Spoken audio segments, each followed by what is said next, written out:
Oh. We've got a lot of mechanical stuff to do today. A lot. We're going to be kind of belting through it a little bit. Some blending we got to go back in and work on. Whew. It's going to be nuts. We got to pick another light blue as well, which I think I have. I think I'm fine with it. But yeah. Ladies and gentlemen. Let's get into it. Basic full screen. Welcome to it. I actually decided to off camera do a fair bit of stuff. Not a ton, but a fair bit of stuff. We worked a little bit on the weapons. I realized I had one less weapon than I needed, so I had to go back and manually brush the stuff onto this one. That was super fun for me. We got to work on those. The main thing we did was the first beetle.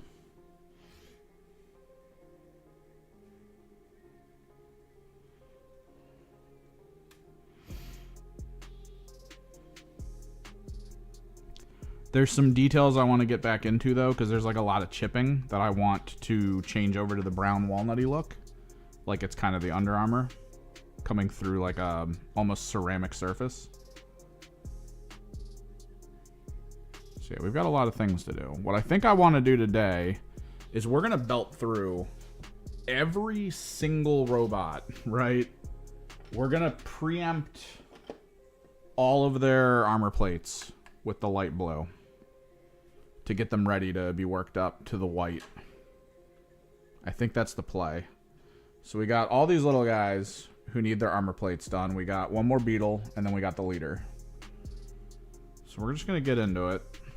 I redid my entire wet palette for this. Get some satin glaze down. It helps spread out the pigmentation of the blue. Let me grab my brush book.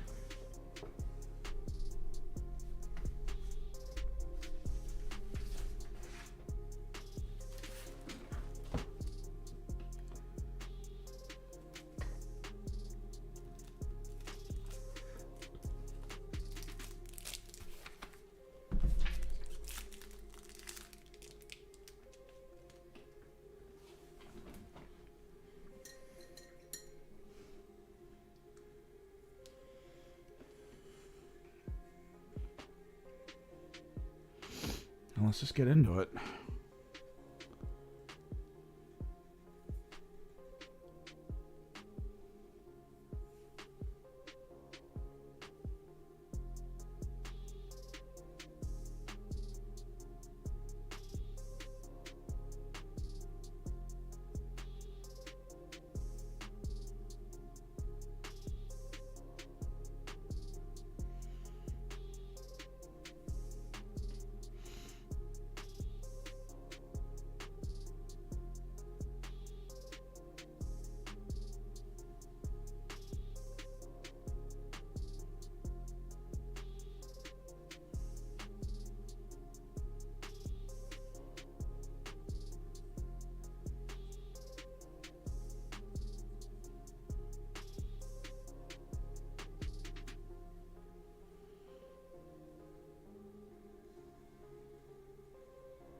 Whew, imagine it's gonna be a quiet day. Wednesday, midday. Still need to get this stuff set up. Technically, the time limit or the time frame for this will be into next week. Because if I'm not gonna make it to my friend's house this weekend, thanks to the tournament, then we're pretty much just, we've got some time. We've got some build-up time.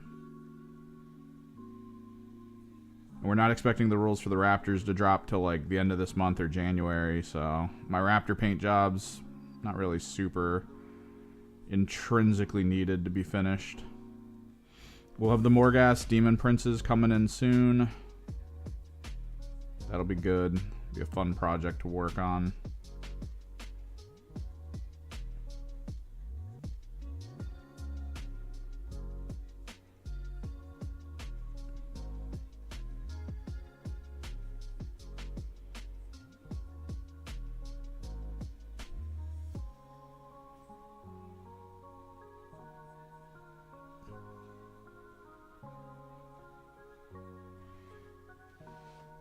Okay, so your week next week is off. All right.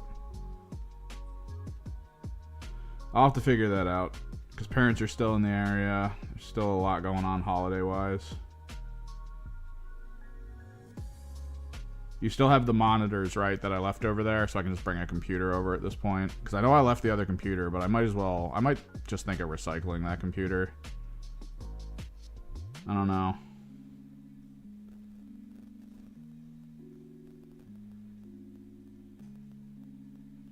It does feel really weird to go from this computer to the old one. Just because it is just nowhere near as powerful. It takes way longer to do stuff on.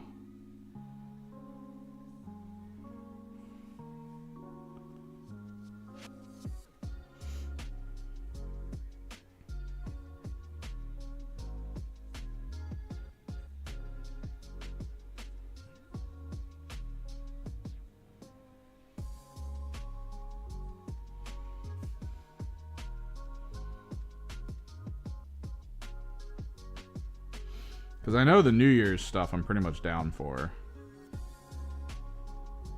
Like, it's to the point where when I was talking to my parents about the holiday schedule, they were like, oh yeah, and we talked to Nathan, your brother, to make sure that he's cool to, like, deal with Joanna for the week you usually go to Rand's. I was like, oh, alright. Like, I didn't even ask them. I was like, oh, okay. That works out.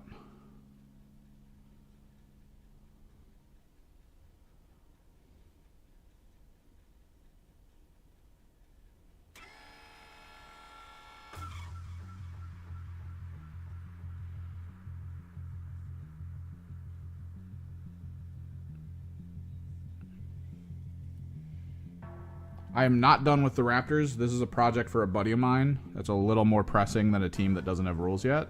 We will be getting back to the Raptors soon-ish.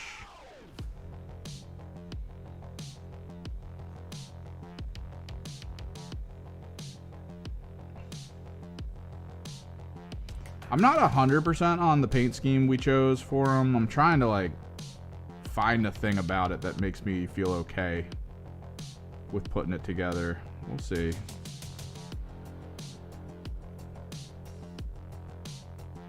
Like, I kind of get the color scheme, but at the same time, I kind of don't like it. I think I need to brighten up the blue that I'm using as, like, a black highlight. Maybe it's just not bright enough.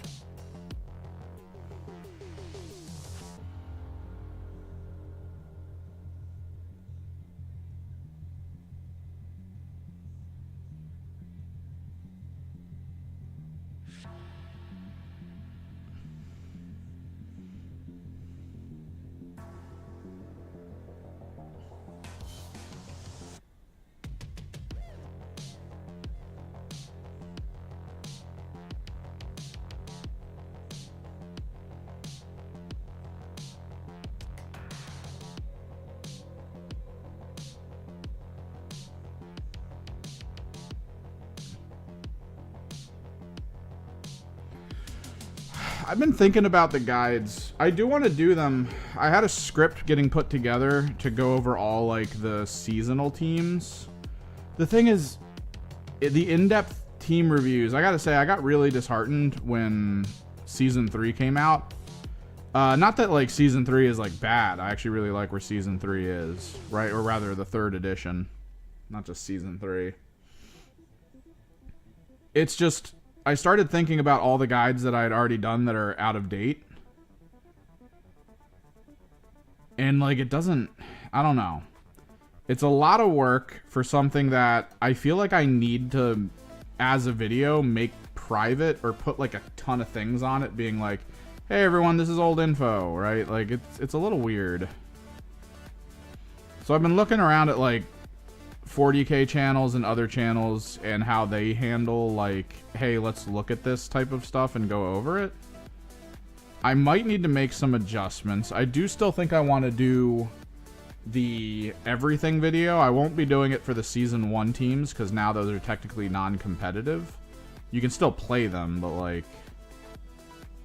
I don't know. I've done a lot of the Season 1 teams as solo videos. I don't think I've done too many Season 2 teams as solo videos, so we could probably combine all the Season 2 teams and just talk about them super quick. There's just a problem of, like, I don't own all of the teams. I own a good bit of Season 2 teams. But, like, the newer teams coming out, the Beta Decima teams, I don't have a lot of them. So I got to figure out a way to tell you guys about them without having the models to kind of show you what I'm talking about. So, like, it's a lot of stuff kind of floating around in my head that's, like, paralytic, I guess, when it comes to video creation. Just trying to figure out how to provide you guys good content.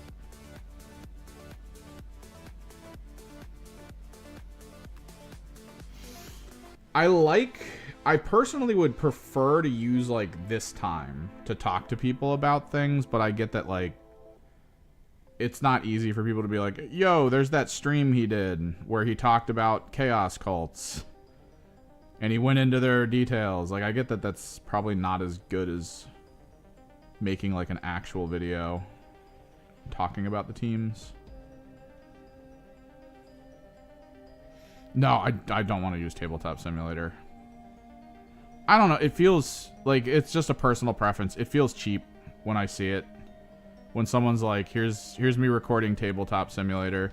Because there's also the issue. There were a few channels that existed on YouTube that tried to do 40K stuff that would show Tabletop Simulator in their use of it. And I guess out of nowhere, whatever the legal team that GW uses that's like super rabid about stuff came after them for using Tabletop Simulator. I don't know if it was using Tabletop Simulator, though. It might have been that they were writing lore for 40K without actually being connected to 40K. That could have been the reasoning. Because there were a lot of YouTube channels that were like, yo, I'm going to write stories in the 40K universe and just post them up on YouTube.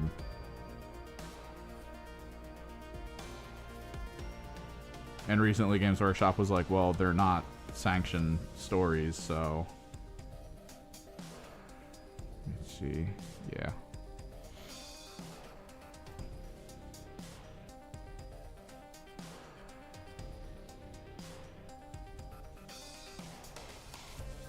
So there's a lot to think about, YouTube side. Because that's, I know GW is like not the happiest about Tabletop Simulator existing.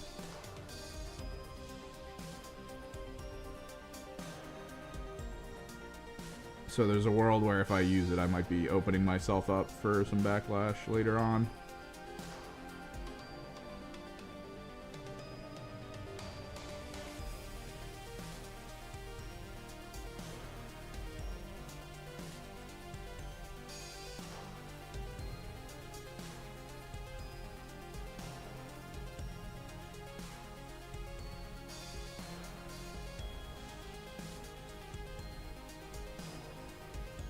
Yeah, YouTube's a weird place. I know a lot of people think it's like all hunky-dory, you kind of do whatever you want and everything's cool. But, like, I guess from my own work, from my own, like, day-to-day job that I do, right? What was it? It was, Maximilian Dude, if you're familiar. He does a lot of fighting game content. He did a big, long series that everyone loved, had millions of views, blah, blah, blah. And then out of nowhere one day, a company bought the company that made the music he used that he paid for. He paid the old company for the music. But then because this new company bought it, it like voided the contracts or something. So they purchased the company and then went back and basically backlog struck all of his multi-million view videos, which like almost annihilated his channel completely. Like that's a way to get your channel taken down from YouTube, right? So this happened to him, and the channel I work for, the guy I was working for, I was like, all right, well, we got to figure out music, so we'll have to maybe go through the YouTube system for music, because the YouTube system is directly connected. It's a lot easier to point out like, well, we used your stuff that you said was completely legit going forward, so if somebody struck it, they're tricking the system. It's kind of the thing. And my buddy went, nah, we're fine. Let's use this song I found on this website that they say is free. Because I kind of like it. And I was like, this could be bad. And he was like, nah, it'll work out. So we did that for a few years. And then out of nowhere, all of our old videos started getting struck. Because guess what? Someone bought the rights to that website and all the music they had. Which was exactly what I said would happen. So we changed the music over to something new. He said he started working with someone at YouTube to be like, hey, this is what's happening. Can we figure this out? And they were like, yeah, we'll look into it. But it'll take some time. So he was like, all right. So going forward, I was basically using this new song that I found through YouTube's back end.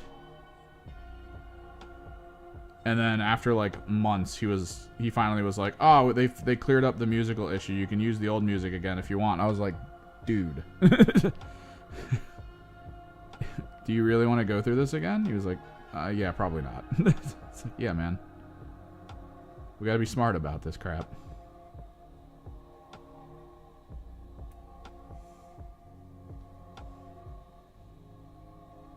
You're playing in the realm of copyright. So yeah, there's a little bit of like, how do I future-proof my channel? How do I make it so that like we're good going forward?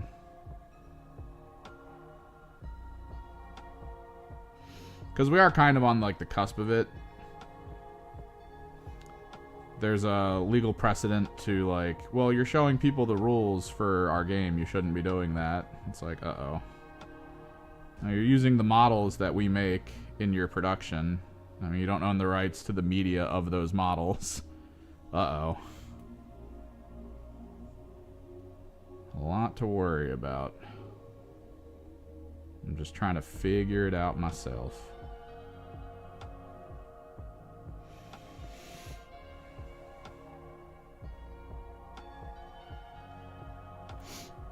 I have a few people local to me. My idea was to run it more kind of like less like an in-depth overview and more like what you could expect as an opponent and what you should be focusing on as a player situation, where we just use the artwork of the models from like the for sale page for the most part.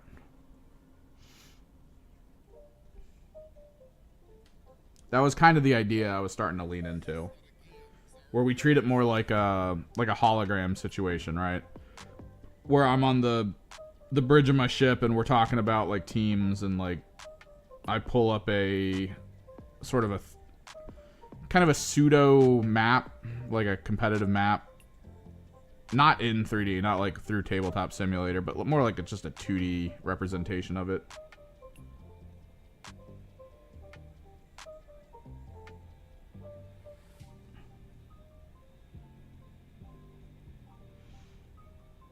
And then we just talk about it there. That way I don't have to worry that much. And I can be more nimble. Like, when teams come out and the rules drop and I just don't have them, even if I'm planning on getting them and it's like I gotta paint them and it's gonna take a while, I want the ability to just be like, well, I still want to put the info out. So let me just do that. It was kind of weird. I went on Reddit recently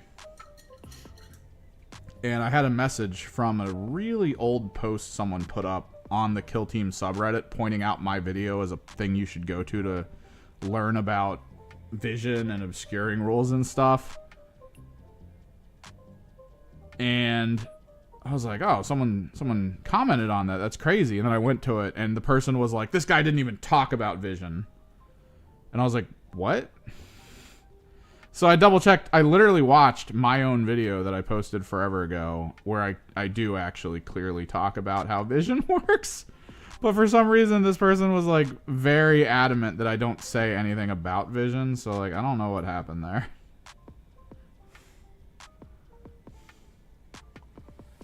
All right, base layer for armor done there. The glazing medium is currently fully invading my pigment.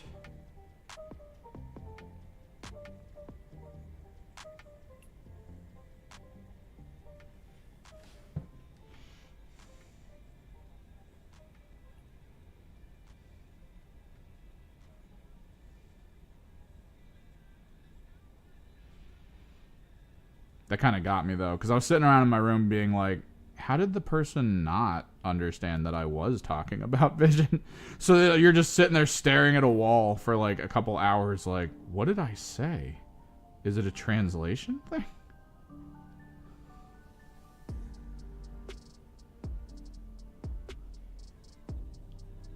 Because, like, I had visual representation. I did markings.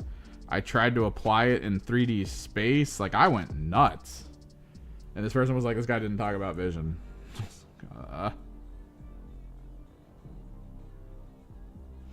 I still catch people not knowing how vision works in Kill Team, too. Like, a lot in the local scene. They just assume stuff.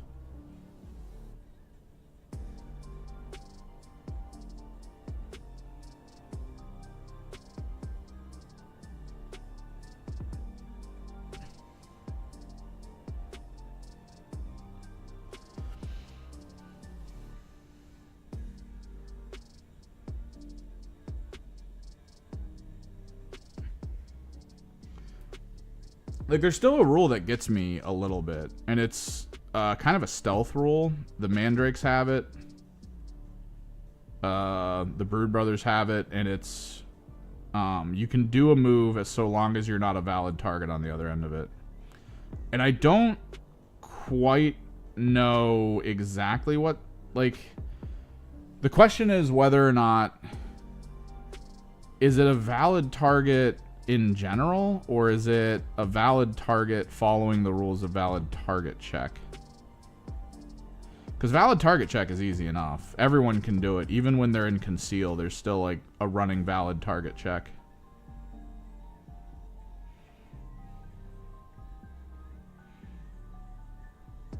Because a Brood Brother Squad player tried to run into a room, like clearly just stand in the room in front of me.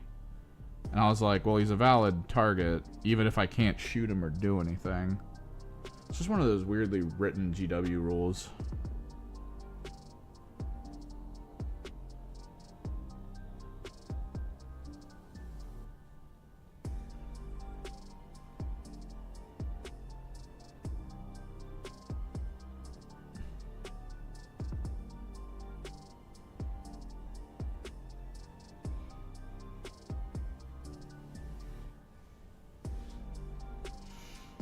But yeah, I do want to get back into videos. It's just I've been so burned out, man. So burned out. A lot of it comes down to wanting to play. Like, I want to play the game. I just started getting into a decent local community that plays. And if I wanted to make more videos, I would have to play less, which sounds really bad in my head.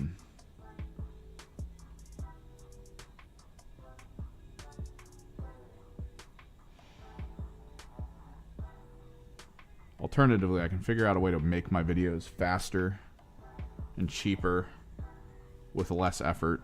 That way I can make them quick and then still play games. I don't know. I mean, people do fine with the quick and cheap.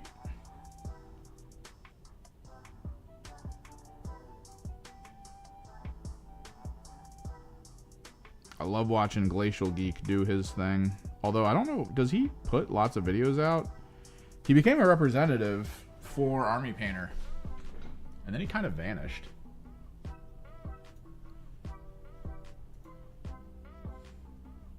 I think he's put out like one video a month. And it's always been like a short video. That's like a blog update. Put anything new out recently?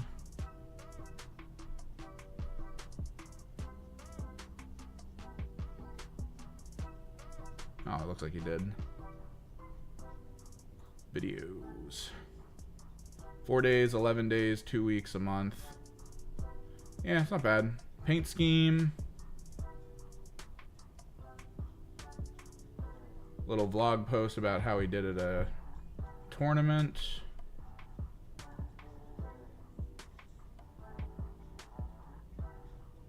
He doesn't get a lot of views like he used to. I guess it's just about putting random videos out, because he'll get like 400 views on a video, then he'll get like 5,000. It's all over the place. Cool dude, though. I kind of wish I'd run into him at like a tournament one day. Be cool.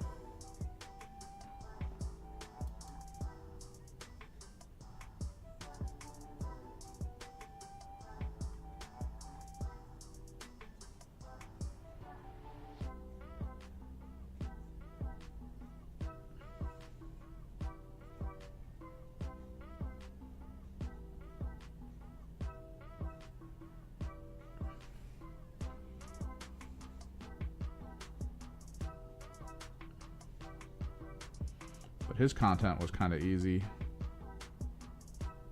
Just kind of the way to do it if you want to play.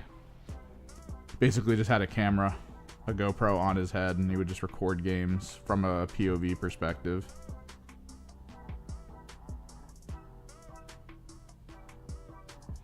I've seen good cameras for that. There's like a shirt magnetic camera that works really well for that kind of thing.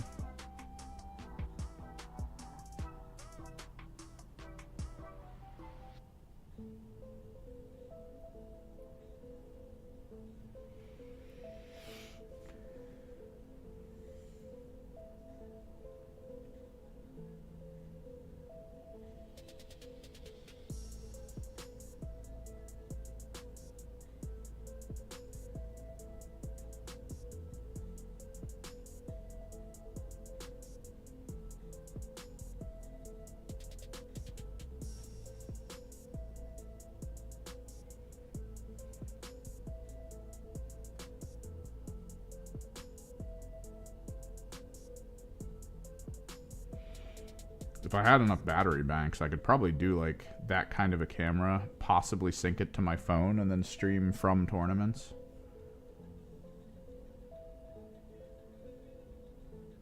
Get one of those wrist-mounted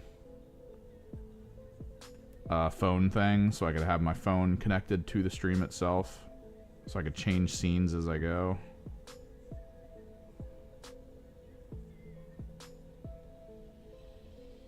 You know, so I could go take a piss without being live. That'd be great.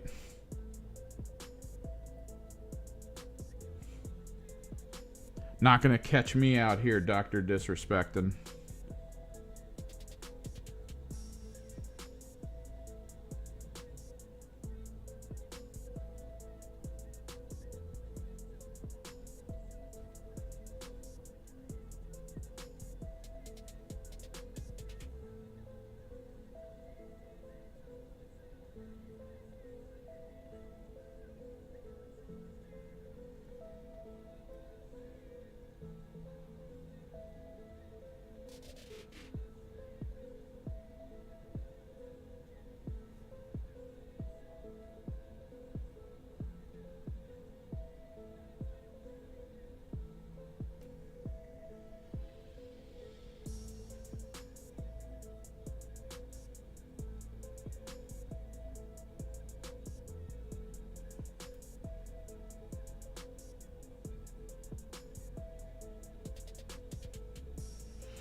Alright, if you're still there. Apparently the Thanksgiving, I've been seeing people talk about it, the one at the store that we didn't go to because fucking tired. Apparently it got like kind of bad, and there were like a few people there who were yelling at each other about cheating and stuff. Like it got real bad.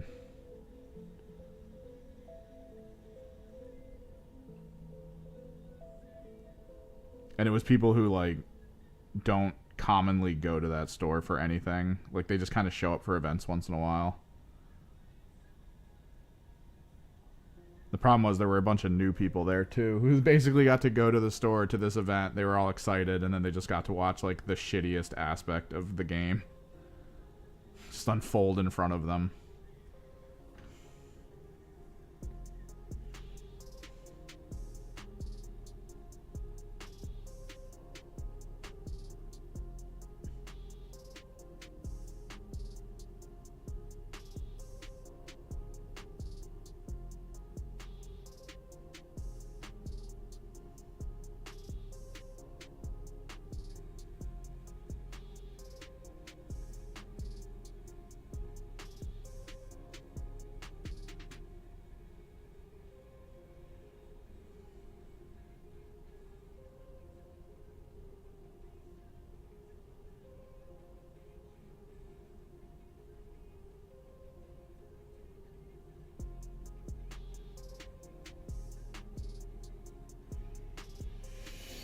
Yeah.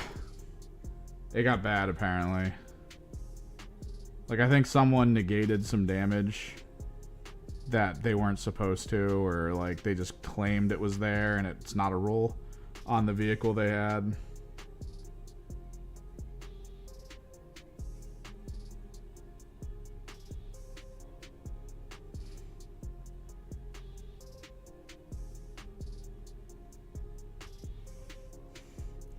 Craig was very much not happy.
Yeah, that's the thing. It shouldn't.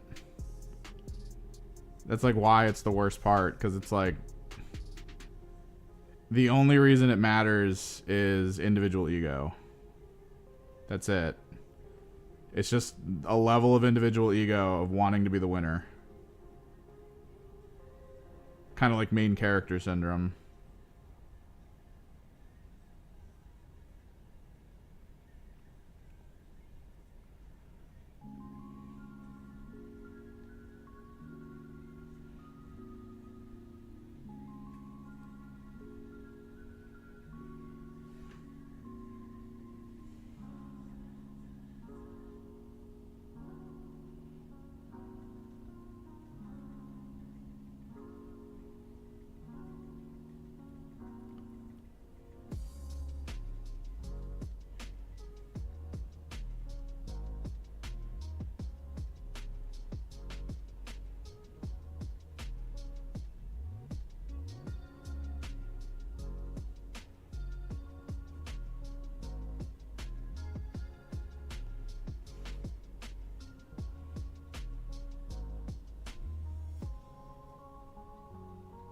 I want to play a skating game now. God damn this song.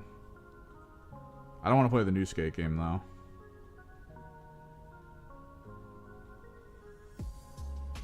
Freaking Corpo Skate. Alright. Another armor plate base. Done.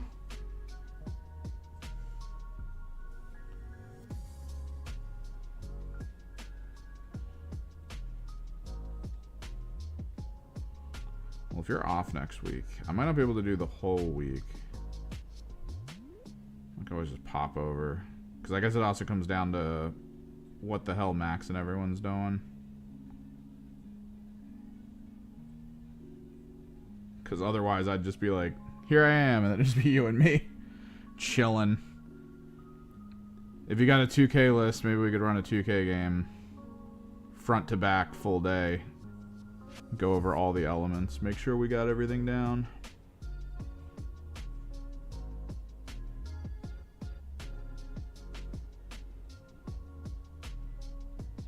We got it for the most part.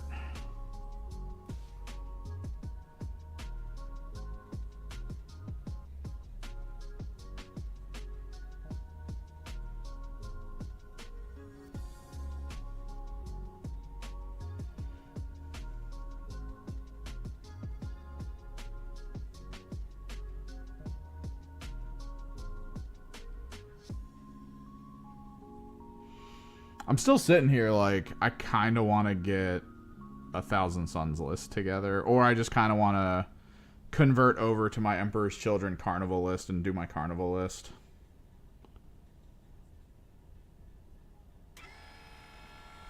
Knowing full well I'm probably going to not even make it to top 10. But just, you know, wanting to play a Carnival list. Because I don't know, the Knights list that I'm building doesn't feel enjoyable.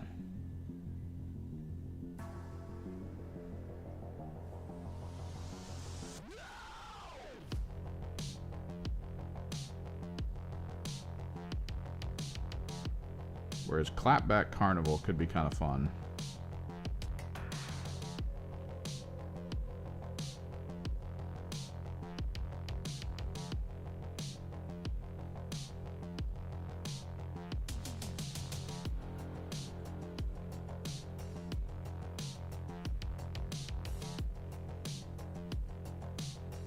Especially since I have all 3 Demon Princes with wings. Although I think you only run 2 in Carnival. Which is fine.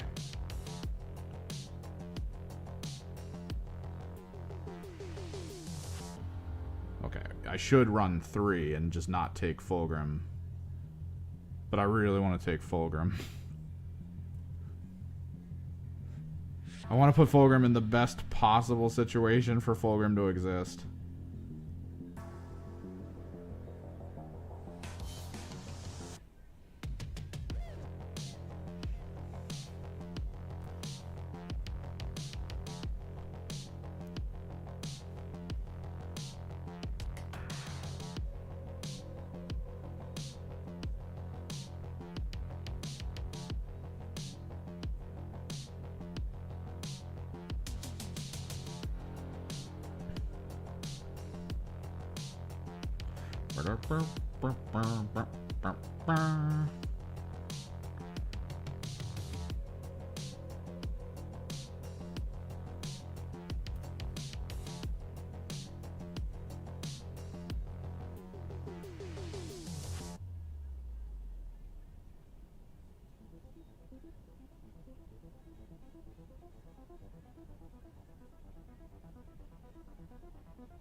Yeah, because are you going all in right now on Blood Angels? Like, I know you're buying more stuff. You've got the new tank. You're getting more dreads. Are you getting a gladiator or no? You're just gonna stay away from the gladiator.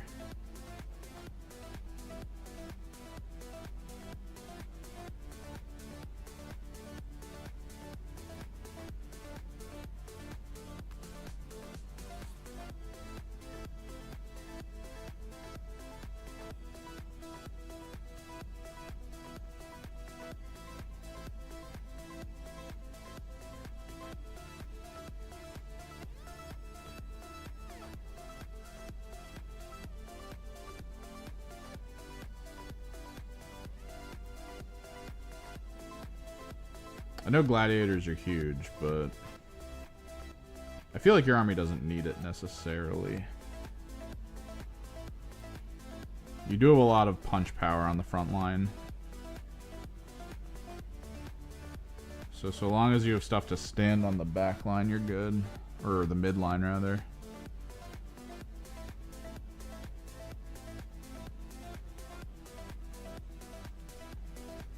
Which, I mean, Ballistus Dreadnoughts, they'll stand in mid. They don't care. Your Vindicator should be able to stand in mid.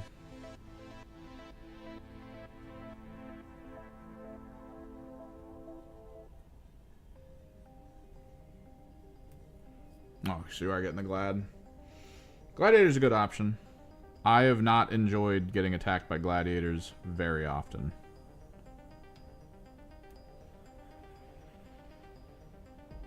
I think the real trick is going to be able to get down the speed and knowledge of what every weapon on that goddamn thing does. Too many options.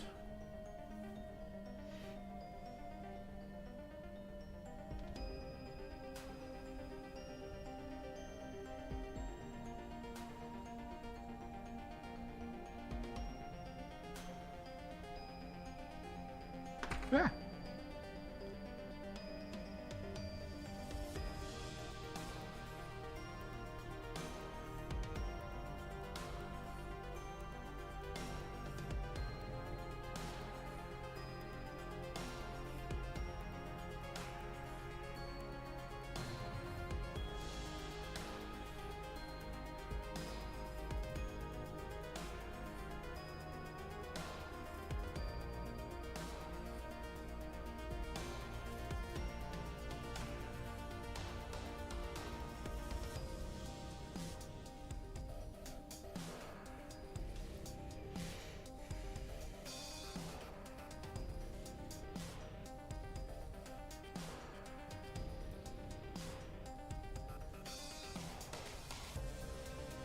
Oh, are you getting an Executioner? No, you're just getting the Glad? Which one was the Gladiator?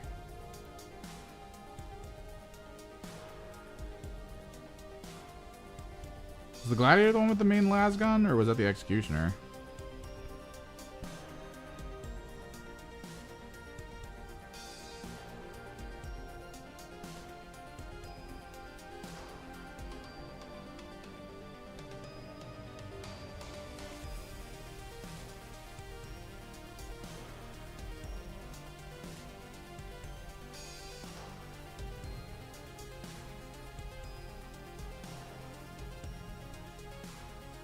Too many tanks.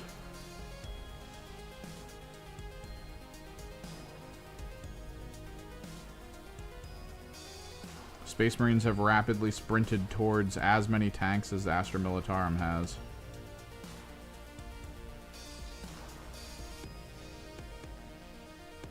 If not more.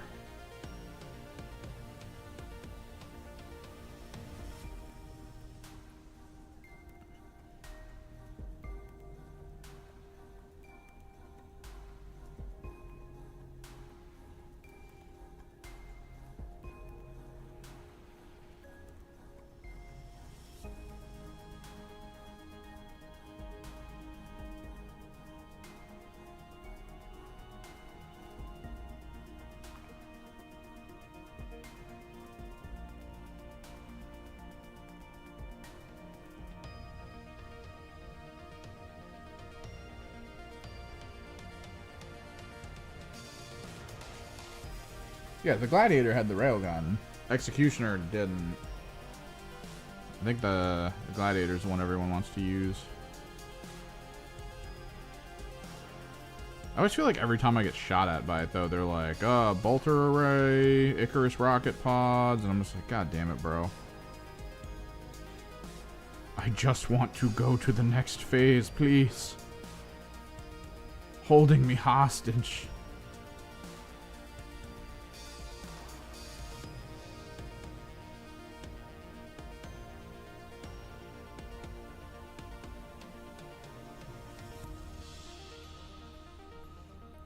This should be illegal.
I just need to make sure. I need to know how many missile hats I have on my knights.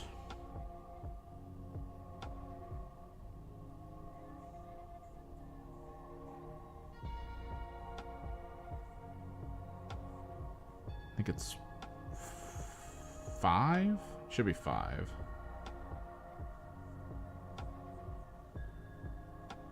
And then 2 stubbers. I'm okay with missile hats. They're usually on the units that are going to do mechanics, though, so I won't fire them. But you get some early game missile hat targets, like killing grots and stuff. It's awesome. Destroy the orc plans to control objectives.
I just can't wait to get Oath of Momented off the board over and over and over again. +1 wound into freaking knights all day long, baby. Half of them are going to be wounding most of my stuff on 4s. Just shooting like bolters at me.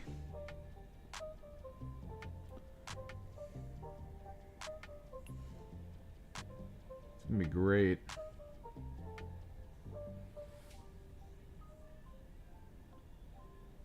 If only they had to take a leadership check to test and see if they could Oath of the Moment. Feel my Thousand Suns pain.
Do your tanks get the charge bonuses for strength and everything? Or is it just people?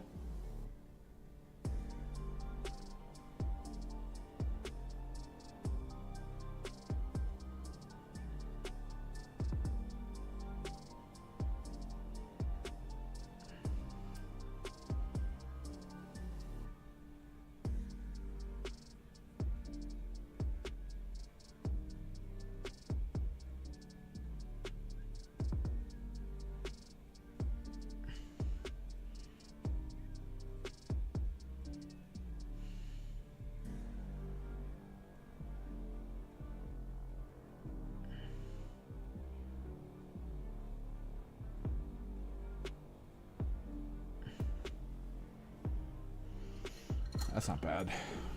I mean, you are going ballistas, I think. I don't know. I think the melee one's decent for you, right? Because the melee one has the -1 to damage. And then you just send it to, like, your expansion slot or something. And just go, hey, come get it. You can still get, like, 1 OK gun on it. And then you just have a melee weapon. If something gets too close.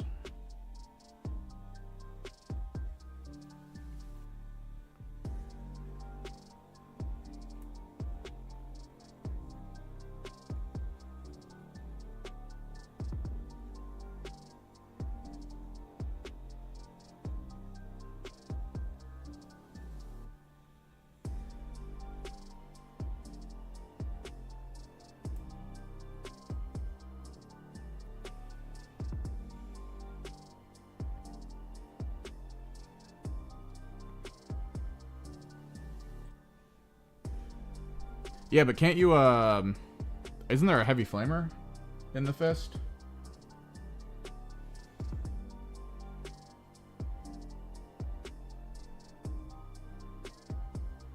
I mean, it's not the best, but at least it's there.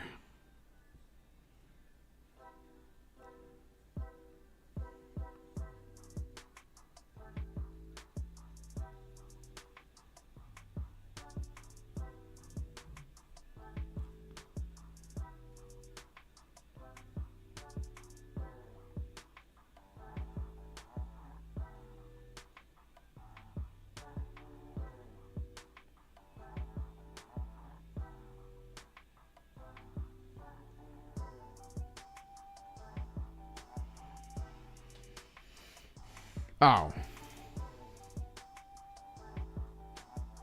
I've always hated, like, leaning on a crack missile and las... Or, yeah, crack missile and a las cannon to break a rhino, though. Because Hellbrutes have that.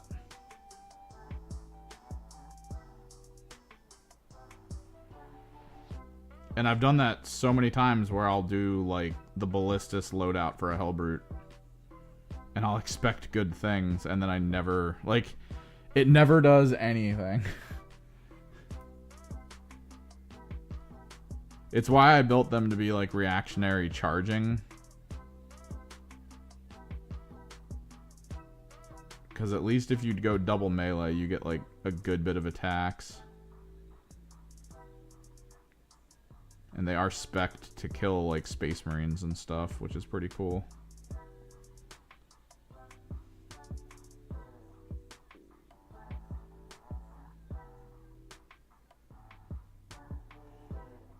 And then you guys got to start thinking of your grenade users. Grenade users are huge. And I know you guys have been forgetting them.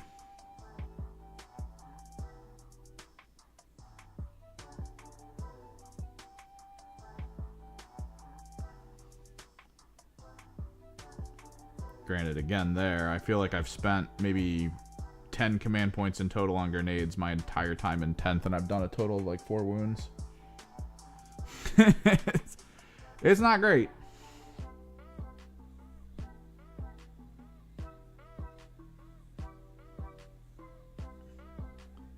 Like, I've had people watch me full roll grenade rolls for 0 mortals.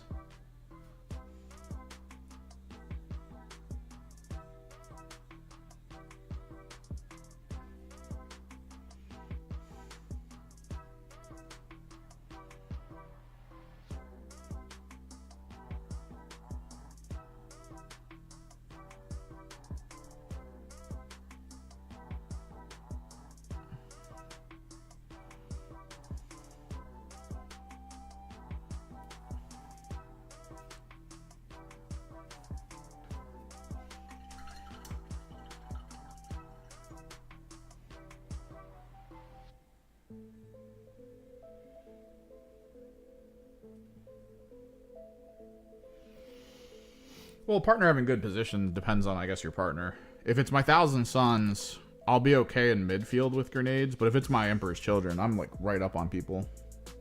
I'll grenade the hell out of them.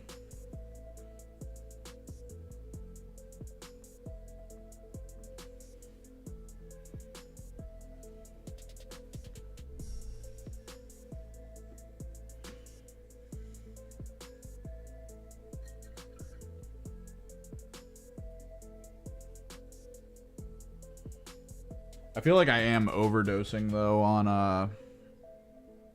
like putting power in places it doesn't need to be. I started to notice it in the game I was playing against JW at the store, because he was bringing it up too. He was like, you don't need to do the grenade here, most likely. Statistically, you're already high enough up in power that you should kill enough of my units to prevent like anything from happening over there. And it's like, oh. But like, I'm so scared of underperforming in a charge that I'm just like, I'm gonna use my tank shock on your 3-man unit.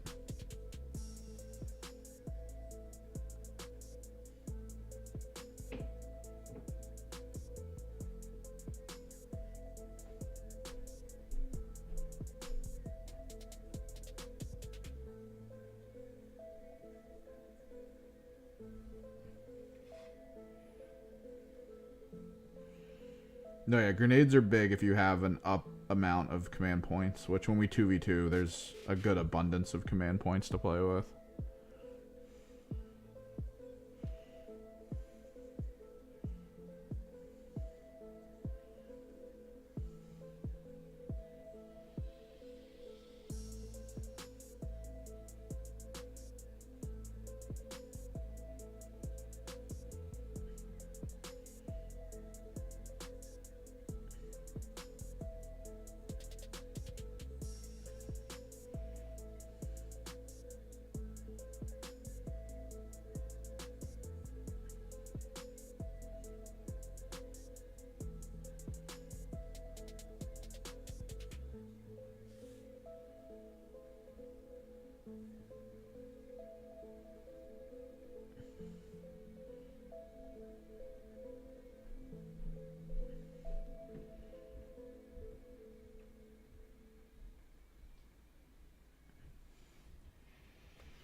Because, yeah, you kind of have to know your grenade target as you're going into the shooting phase. Or at least know, like... I think the best way to set grenades up, personally, is to have multiple things that's going in on, like, a tank, right? Like, you're pretty sure your vehicle's not going to kill it or something. But you know you need to kill it. And you have, like, a big gun looking at it. What's up, Blaze Angel?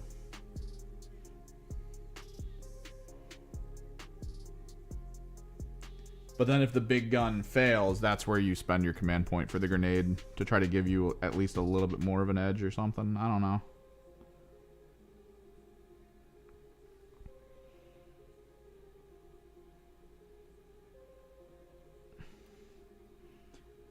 Because in my mind,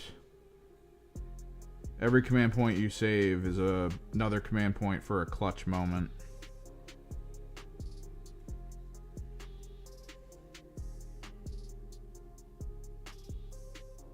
The more of those you have, the better.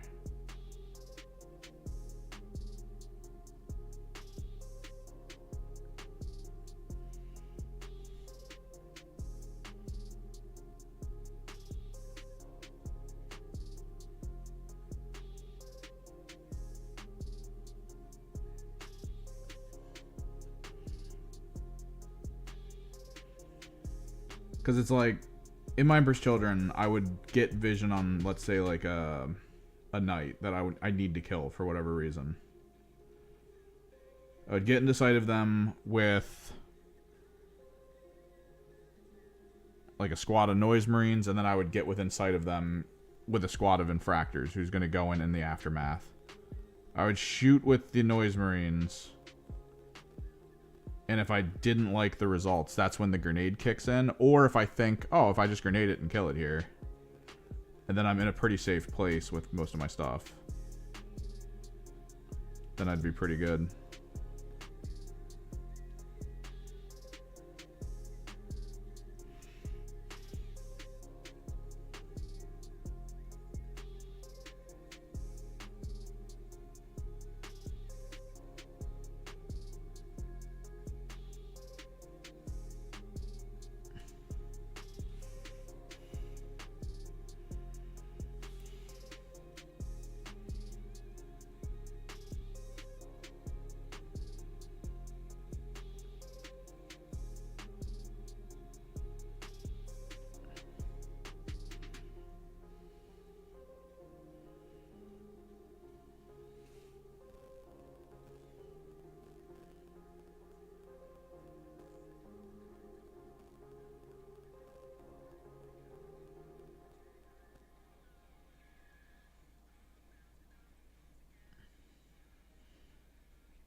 What up, potato lover?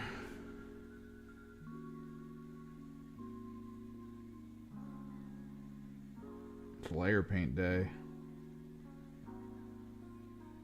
We're going to try to go through and prep all the armor. Then we're going to prep kind of the walnut metallic look. And we'll probably do the energy. The blue energy we need to do.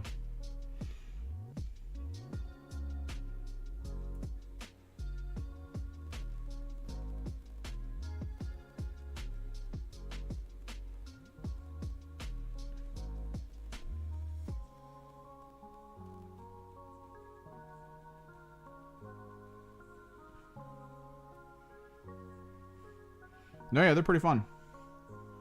We worked up one of the beetles.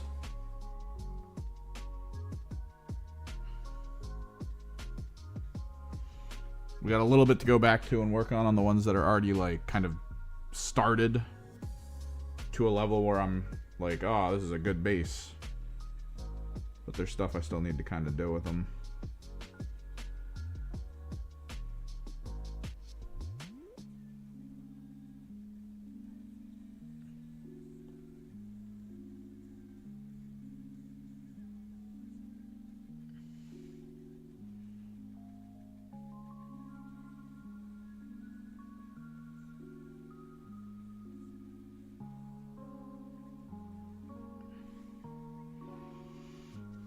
It's a fun team, though.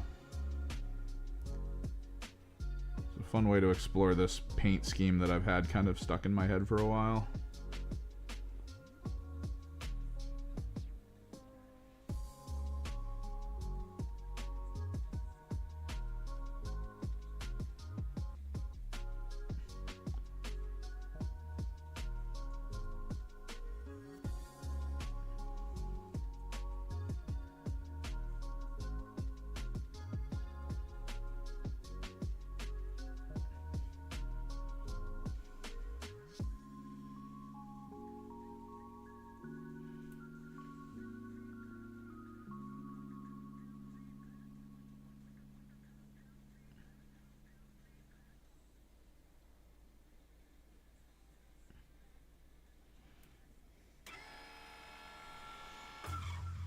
I went to the smoked meats place today, Ryan. I ate so much brisket that if Max was near me, he'd probably have problems. Just being in the ambience. Or the meat-bience.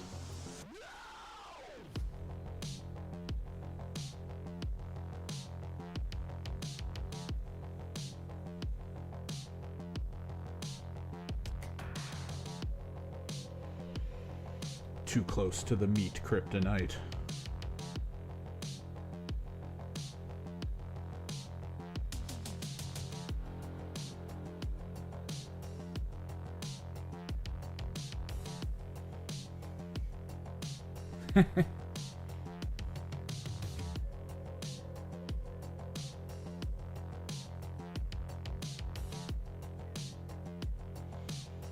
Oh, look. Yeah, I do like that Games Workshop's focusing on trying to inform people that it's not that hard to paint stuff. I know that was like a big push these past couple years, was like putting out more and more tools to be like, look, I get that you're afraid of buying in because you're like, oh, my stuff won't look as good as everyone else's, but here's all these tools. They're super easy to use. Takes no time. You'll easily have stuff that looks pretty top tier.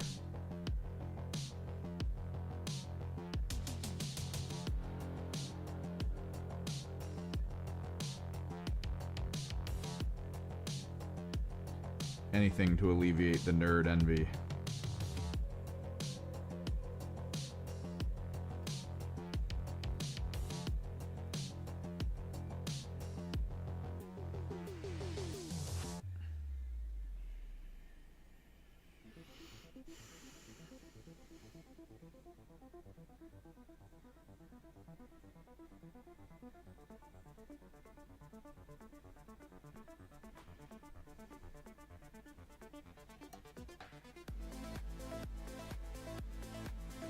Brighten up the blue.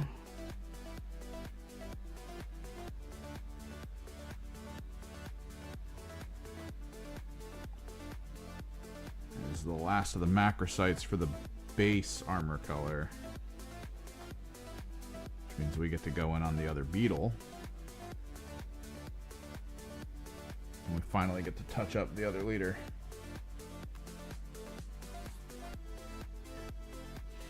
No, yeah, the sheer quantity of stuff you have to do for display level is insane. Beetle time. That's why I like to be in a midway point between display and tabletop.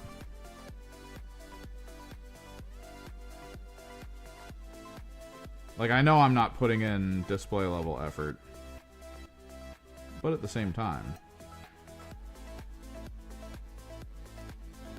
does tend to look a lot better than most like tabletop ready paint schemes. So I at least get a little bit of, you know, a nerd flex, which is nice.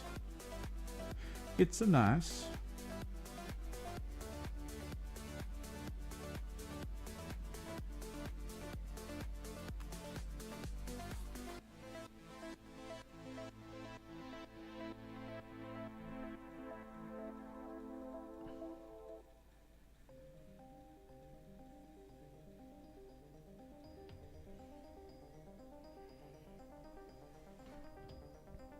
Oh yeah.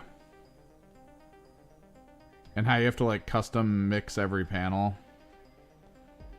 And I know a lot of the painters I've listened to about like how they process. They're like, yeah, don't do batch painting. You have to like go per model. And then all I could think is like how they have to custom blend all those colors per model, and then sometimes they have to like mix colors. And you're doing that in a way where you're like kind of needing to pre-mix on a wet palette that you save between paint sessions, because if you don't, you might lose the blue you made that needs to go on like 5 other models. It's like, dude, I'm not playing that game. We're gonna simplify and we're just gonna go.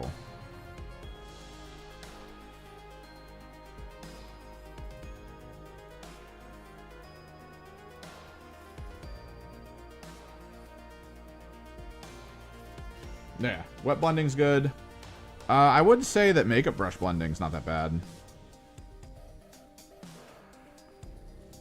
Which version of wet blending though? Is it the glazing medium wet blend, where you use a like a fluid medium, like I'm using, and then you kind of like put it on both sides? There's a way, I think Miniac did it, where he applied the glazing medium to the surface, and then he would apply the color to each side that he wanted, and he would just go up with it and down with it until they got to the middle point, and then you would just push and pull until it was fine.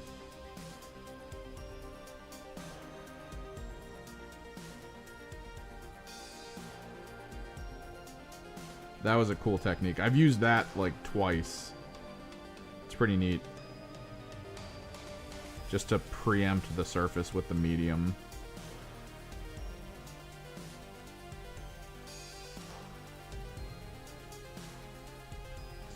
Contrast blends pretty well too if you know how to do it. Specifically, it's like some pigments. When you put them together, they just work. Like, when I do brighter colors and I'm trying to, like, blend those two together to kind of create, like, this weird cyber effect, I'll usually just get them out of the contrast line. Like, it'll be Doomfire Magenta and, like, Scorpion Green or something. And then I'll just push them into each other on the actual component.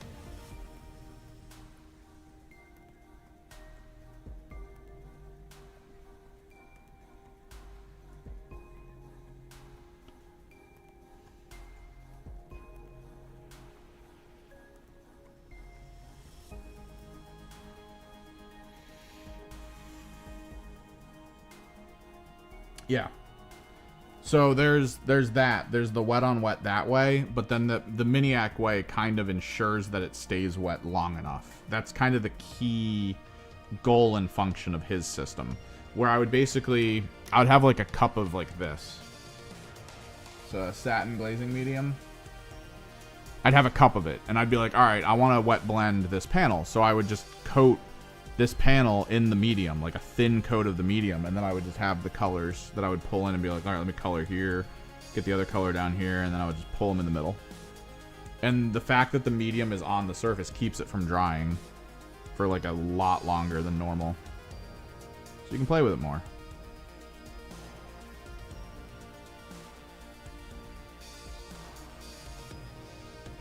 It's sort of an evolutionary method, very close to like the Bob Ross liquid white that he puts on all the surfaces he paints on, because then the liquid white, using like his method, because it's oil on acrylic if I'm not mistaken, he starts with a specific paint that will stay wet for like hours. Even thin, it'll stay wet for hours. And then when you're putting color down on the surface, the white picks it up and then moves it around and lets you kind of blend it.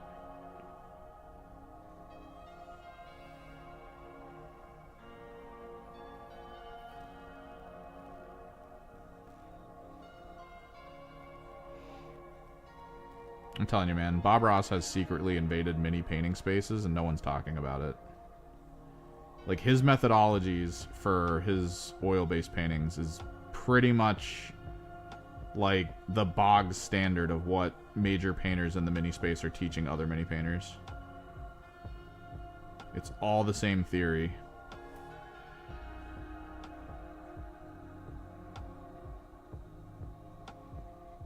It's great.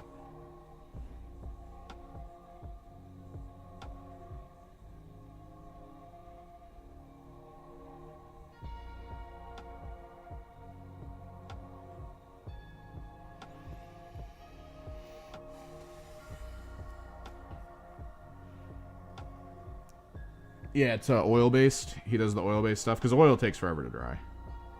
That's why it's good. It's just the cleanup process of it can be a bit much for people, although I think oil cleanup tools have gotten way better in the past couple decades. Like, the thinner's not that bad. The cleaners aren't that bad. They used to be toxic as hell.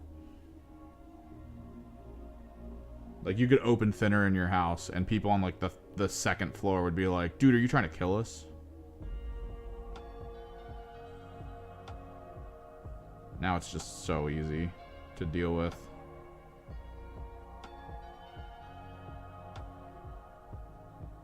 There's, like, natural thinners or something now, so you can actually dump it down your sink rather than having to, like, do other stuff. If it's not water-based, he's most likely doing oil of some kind.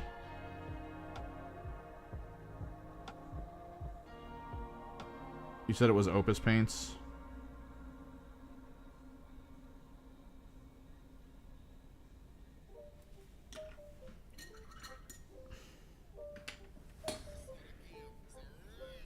Oil washing at the end for crevices, so that would be doing the flat colors and then fitting down an oil to put all over your surface and then getting like a sponge to clean up the surfaces with, I think, like green spirits or something. You have to like hyper thin down an oil if you're trying to pin wash the oil. Opus paints. Birla Opus? Leading, that's wall. Miniature paint.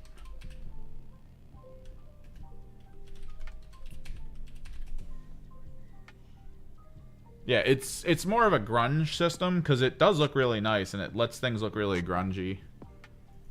You're saying Artis Opus.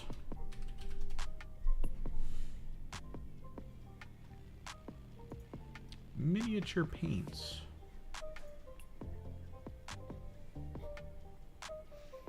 Oh, it's only Kickstarter right now? Series S painting. So he sells brushes with specific chemicals, which leads me to believe, yes, he's using oil, which, I mean, that's fine. Oil painting's fine. He's probably doing some cool stuff to it to thin it down, though, because oil painting usually gets, like, thick in areas. So if he's, like, using an already pre-thinned oil paint, that could be kind of cool. Project Opus mini color set. Color quality performs incredibly well. It should tell you what's in them.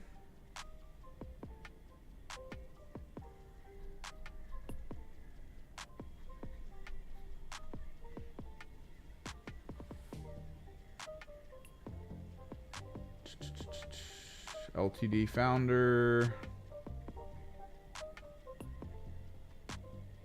Optional upgrade box. That could be kind of cool to do too, like a mini focused oil set could be really good, because I feel like you do have to like work up your oils to be just thin enough to be okay to go on the surface of minis. Easy to use, beautiful, no weak areas.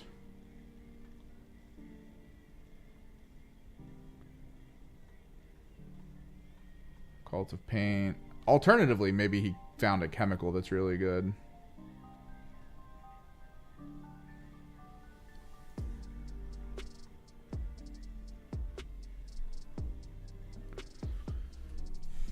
Artis Opus paints oil?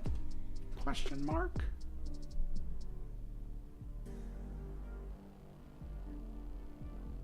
Not paints, and they do not manufacture their own oil paints.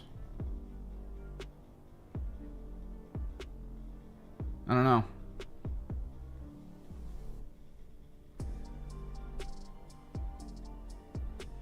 They're not being very upfront about whether it's water, oil, or some other chemical. Brand called Opus Essential Oil Colors.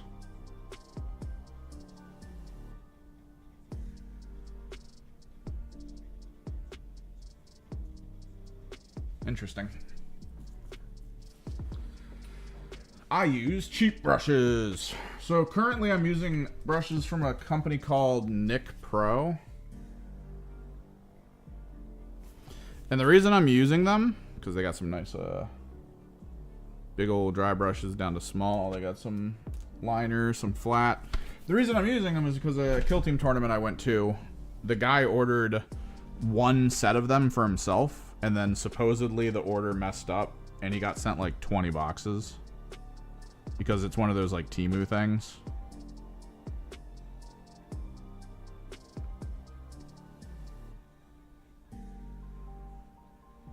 So he was like, hey everybody, have some brushes for coming to my tournament. So I'm just using them. Normally, there's an art store near me though that sells hyper cheap miniature brushes. Specifically these. They're literally called Creative Mark Hobby brushes. You get maybe 10 of them of all different brush tip types in a single bag for $5. And depending on how well you clean them, they can last you like a year.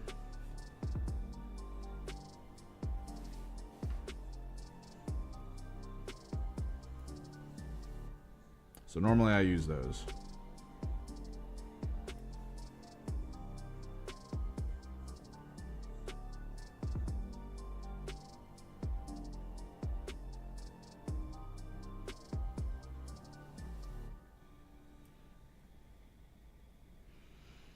I mean, I currently don't. So the way I clean them usually is I have a small cup that I put pink soap in, the pink stuff soap. And then when I'm done using it, I just put pink stuff soap on the brush tip. And then I wash it in water. There's a beater rack in my water cup. So I'll just put the pink soap on, beater rack it in the water, and then I'll just dry it off. And it's usually fine. Because pink stuff soap is basically shampoo with conditioner built in. That way it tries to keep the bristles all together.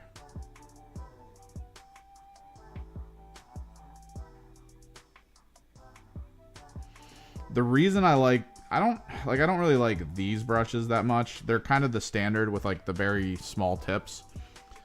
The brushes I like, the hobby ones, usually have longer bristles, and that's important because I like to go heavy-handed with my pigment.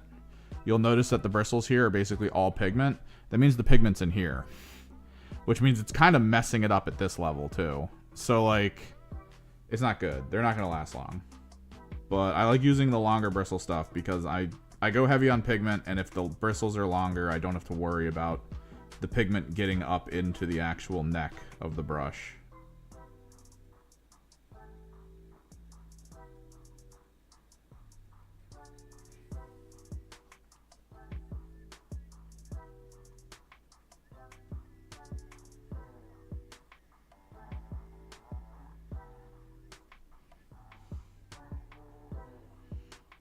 Yeah, like some brushes are good.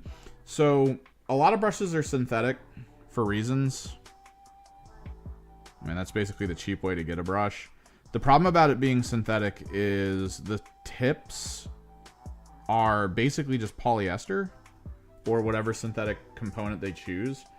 Those split very quickly and easily. Like, there's really not a good way of preventing brush tip splits on synthetic brushes, and it happens very quickly. Especially if you're using them as sort of like a back and forth beating dry brush situation.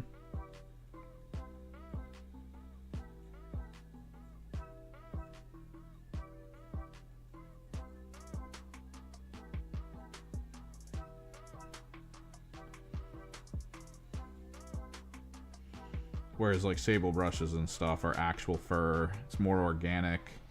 They're sort of designed as like one whole strand so they won't unravel as you use it. It's just better for longevity.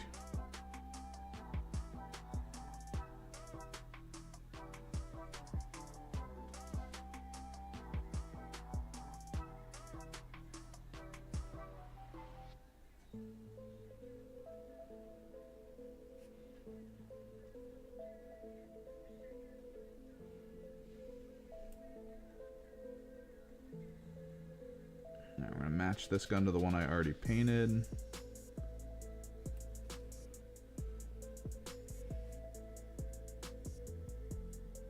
No, it's always cool to find new material and people can look at it. Because I am intrigued by like whether or not it's oil or if they did like a specialty chemical. Which they probably did a specialty chemical, honestly. Because I feel like that's kind of what the Fanatic line from Army Painter is. It's like a specialty chemical. It's still water soluble, so they consider it like water related. But it goes on way smoother than most things I've used.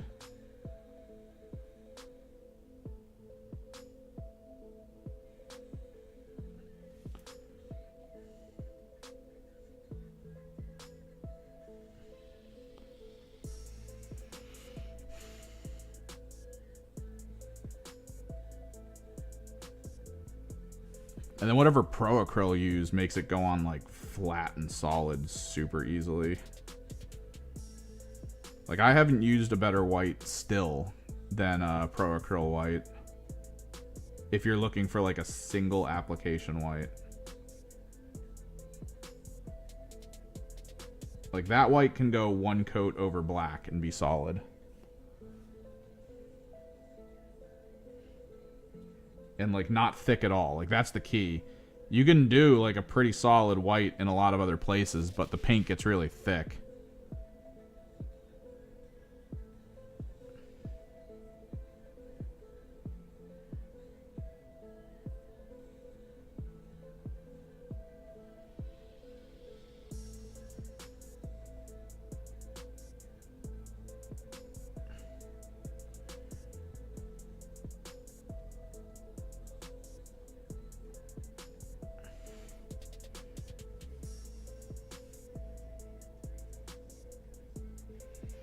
Not the Pro Acryl white I use. I never have to thin that thing. If you have to airbrush it, yeah, I wouldn't do Pro Acryl through airbrush without thinning a little bit. That's where I go into the Liquitex paints and inks.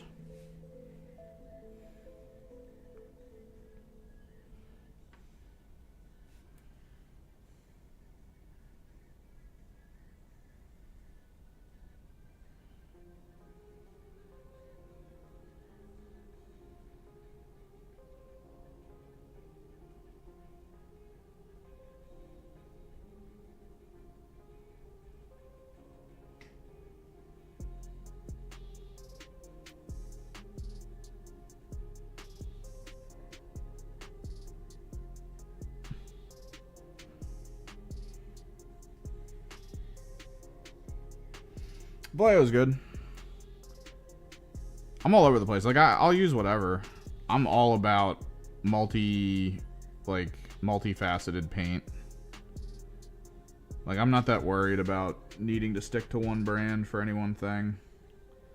Like I really prefer white Liquitex for OSL work. It goes on super smooth.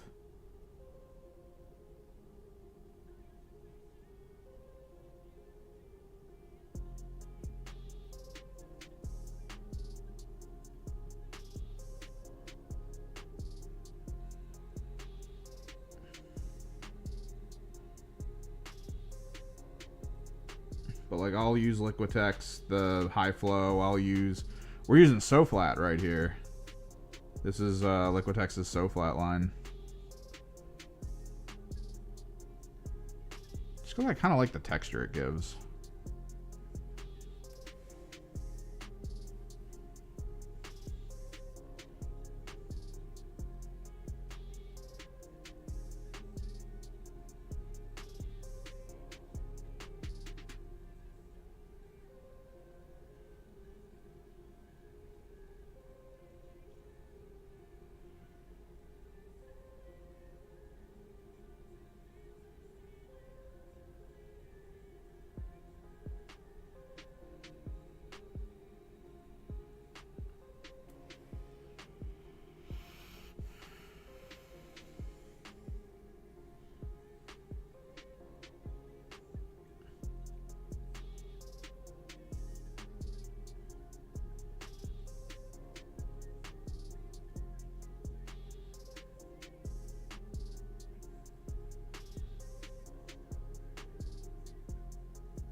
What's YouTube texting me with?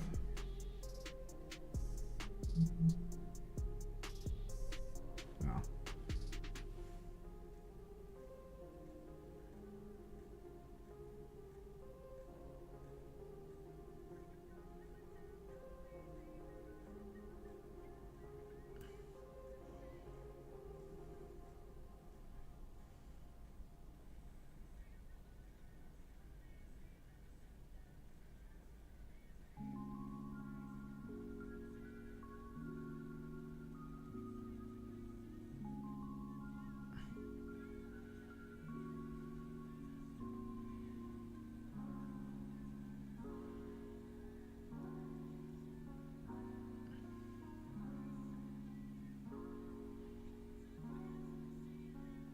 Remember some of my earlier paint jobs, though.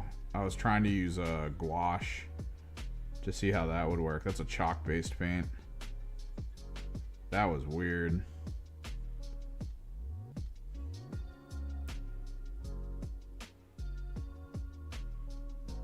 The results were kind of crazy.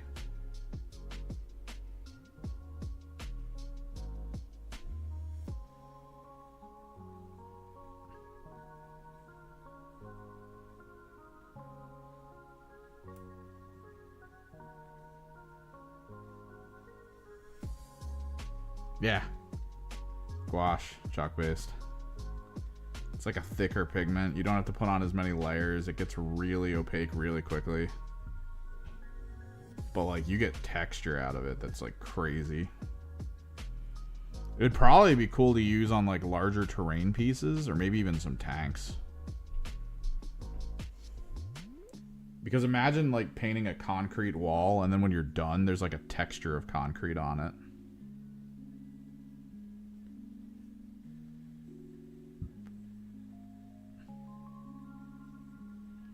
It makes it almost like a pigment powder, but like the pigment's thinner than not a pigment powder, a texture paste, but the texture is so thin that it can't necessarily be considered a texture. It's there, it's just, it's not a lot.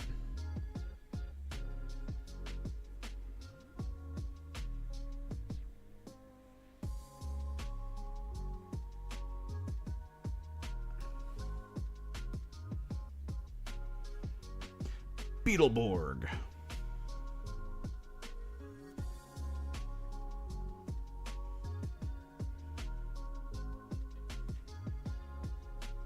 Okay.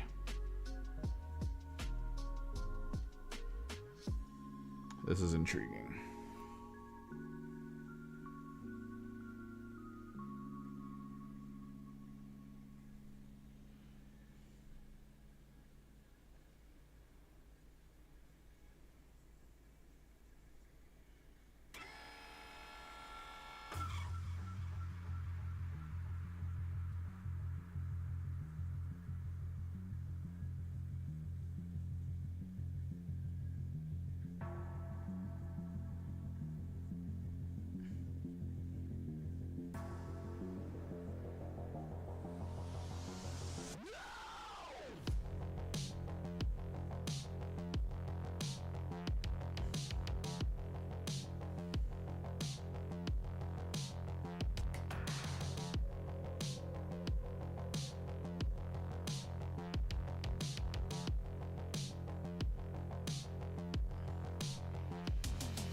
What's up, Bye Devin?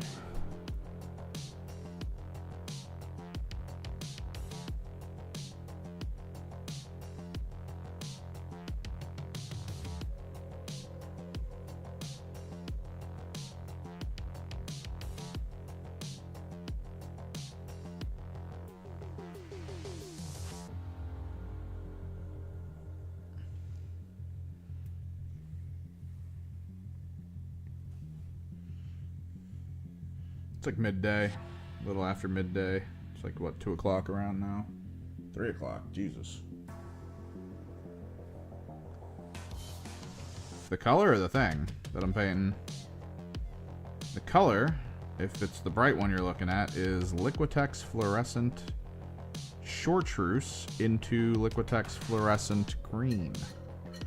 Did that from an airbrush. The model is a Geomancer The Necron Geomancer from the Canoptek Circle Kill Team out of the Games Workshop line.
No, that's fine. You don't have to apologize. I'm all about helping people out with their enjoyment of the hobby. Providing info where I can.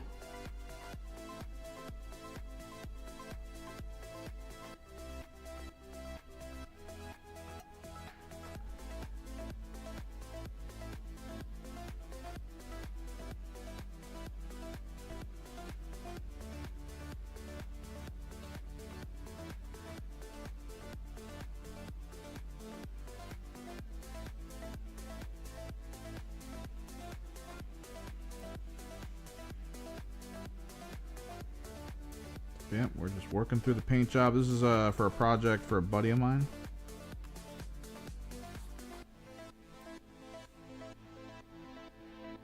Kind of a birthday holiday thing. Buddy bought the team. I'm painting it. Because he technically has a team. He just needs to paint it. But he doesn't have the time. So I'm at least going to paint this team because it is newer than the Hyrotech. So that he has a team that'll last a bit longer in terms of competitive kill team and rules updates and stuff. Possibly even into the new rule set, depending.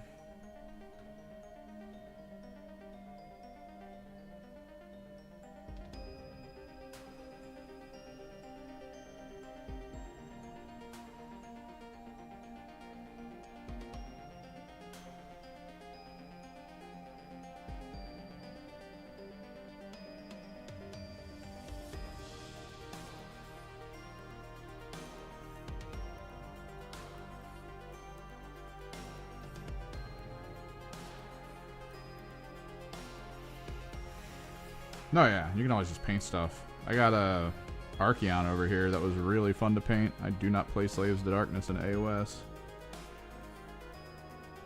I haven't even really used him. I was gonna use him in the Monster Mash for AOS that the local store does once in a while, but like I opted out.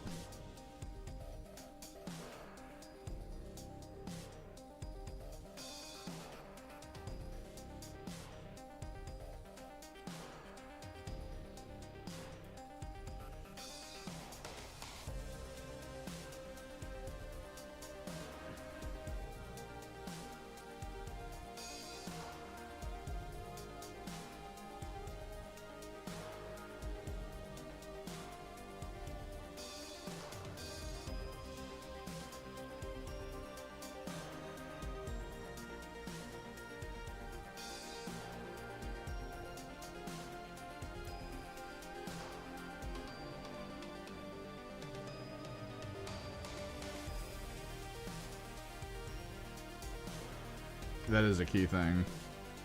If you're planning on playing, pick what you enjoy. Because even if it's bad, at the very least, you can just play it and kind of like sort of enjoy it, I guess, at times. Even if it feels like a bad struggle. That's where my 1,000 Suns are right now.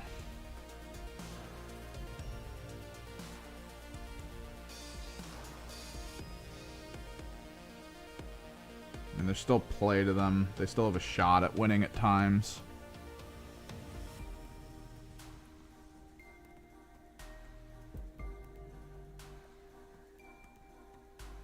I still enjoy the team to a degree.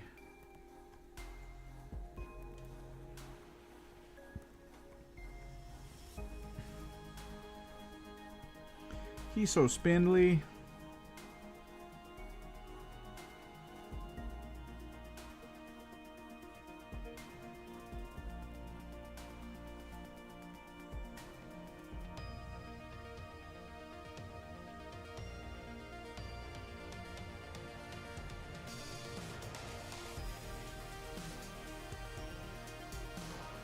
Yeah, what you making though? What you making, by Devin? What you working on? Got a direction you're looking to play the game in? A faction that stands out? No judgment, unless you're about to say Tau. Although still no judgment. We've got a lot of Tau players in here. It's all good.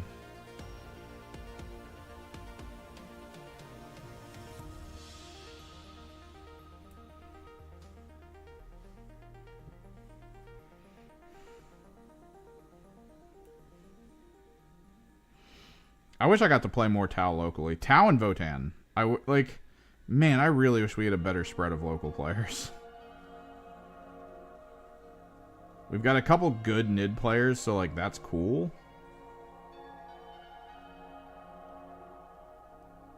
But I've played a total this entire edition of 1 GSC player. And then I've played a grand total of, I think, 2 Aldari players.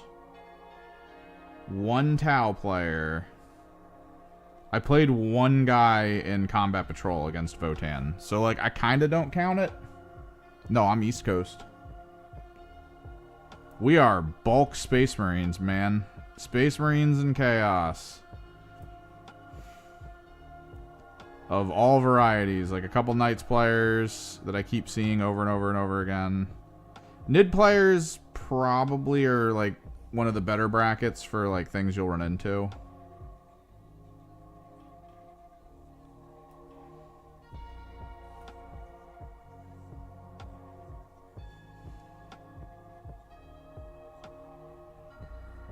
But like I feel like I know one guy who was like, oh, Votann came out, that's my army now. And it's like, oh cool, I can't wait to play against your Votann. And then we haven't seen him. Like, I think he bought like a ton of battle boxes and stuff, and then some combat patrols. He basically full bought everything on the initial release, and then I think he came back and picked up everything for like the expansion, like all the units they added recently. We still haven't seen him like play a game in any capacity. Makes me sad. Because they seem kind of cool. I should convince Jack to go Votann. Because there's not a lot to collect of Votann.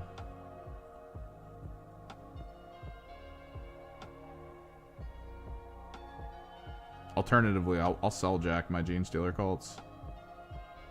Because I just don't have time to learn or play them.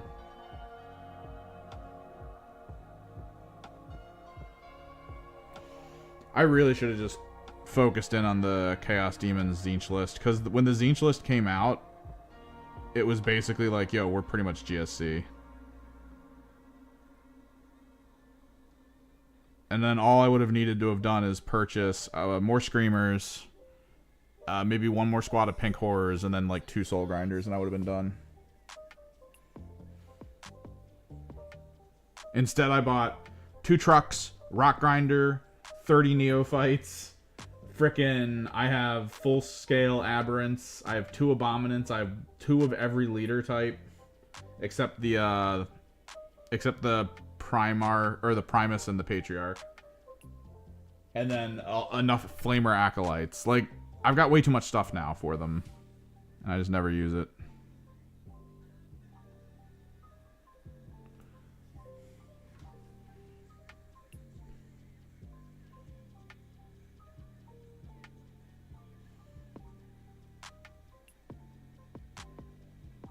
Like, I think if somebody wanted to be serious with the GSC and they were coming off of, like, my list, all they would really need to purchase, I would think... how do we want to paint this? I don't think this gets painted white. I think we'll figure out a different color for the stone. Because I want the claws to be white.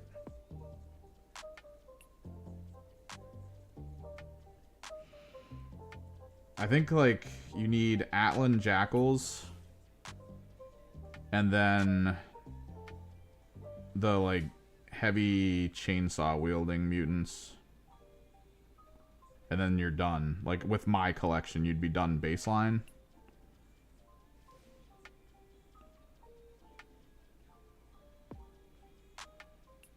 You probably need, like, 2 or 3 more trucks.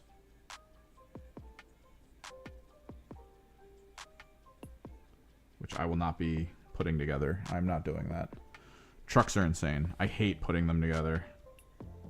It is my least favorite unit to build in, like, all of 40k is a GSC truck.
Yeah, I feel like I've only fought 2 Taoists. They were both Retaliation Cadre.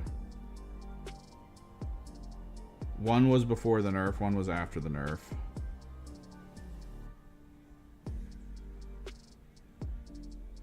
And yeah, beyond that, it's been Imperial Guard, Space Marines, Chaos Space Marines, and Nurgle.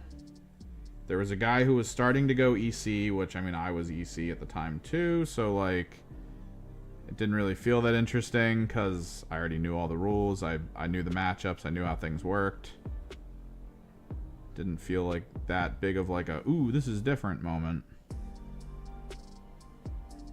And then he even bailed on EC and just decided to start doing Chaos Space Marines. He even, he allies in Noise Marines in one of his Chaos Space Marine teams. Because he wants to play EC, he loves the Slaanesh stuff, but he doesn't like the lack of access to useful tools that EC currently has. So, like, it's a different story when he's playing Chaos Space Marines themed to be like Emperor's Children, but he's rocking like a Vindicator. Or he has access to a Predator. Or a Forge Fiend. Or a Hellbrute.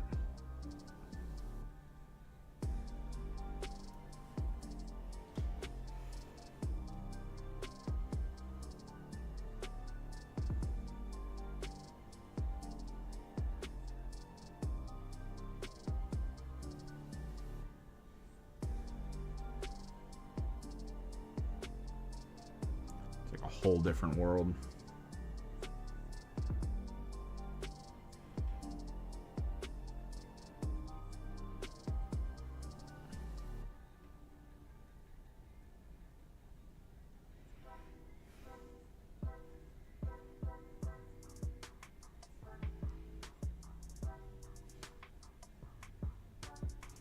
Being able to have, like, easy responses to combat and stuff. Oh, you got a heavy vehicle over there? Thank God I've got these las cannons.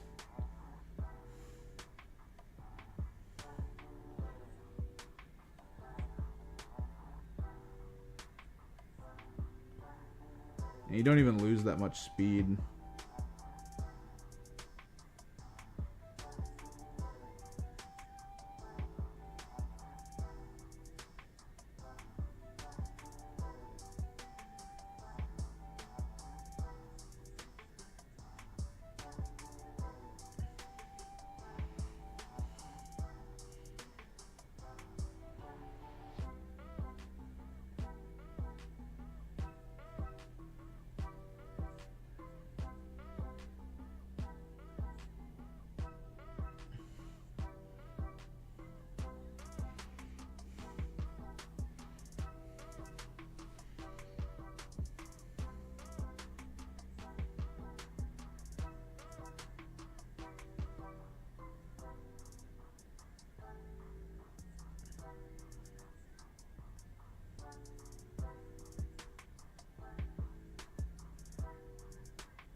What are the new sisters you're gonna play?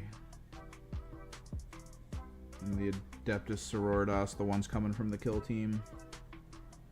Because they should be adding their rules to the game in like a couple months. In before they make them like one of the best scoring units in the team or something. You won't be able to find a kill team box the moment it releases. It'll just be gone.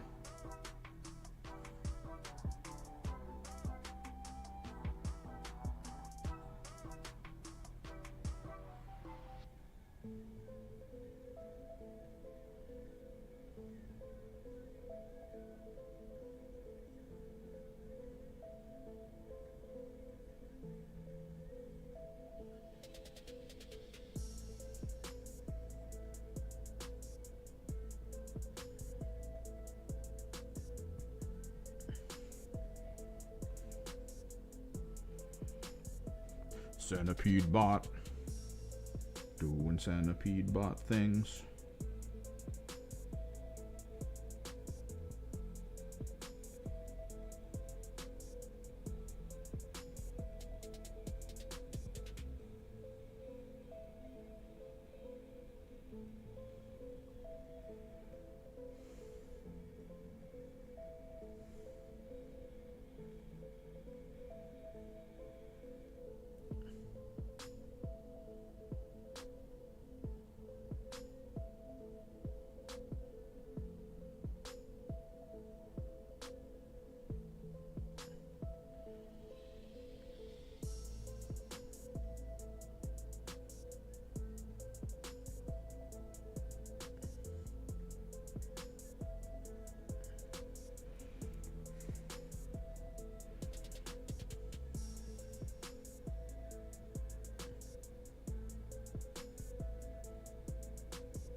Picked up the new .emu beat 'em up.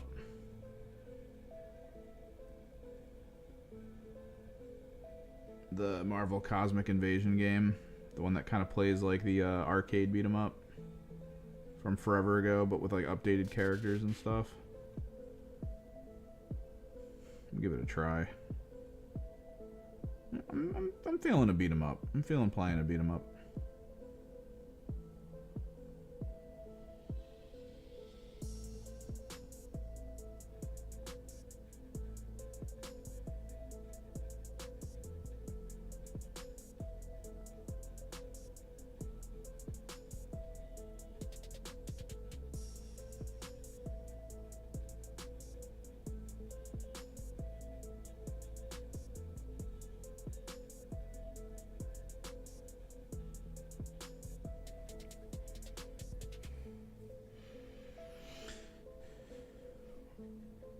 9060.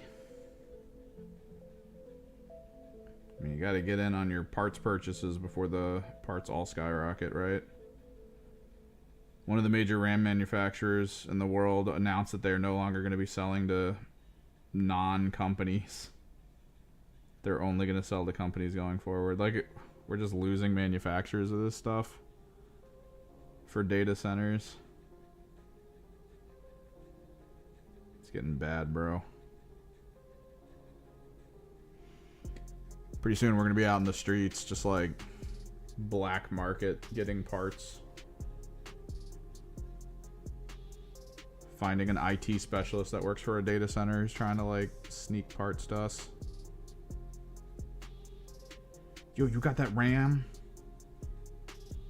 Got that 16 gigs I need?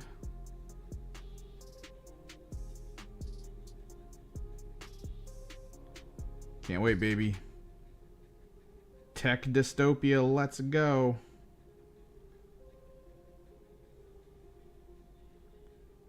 There's just a whole lot less RGB coats, like in Cyberpunk. So it's a little disappointing.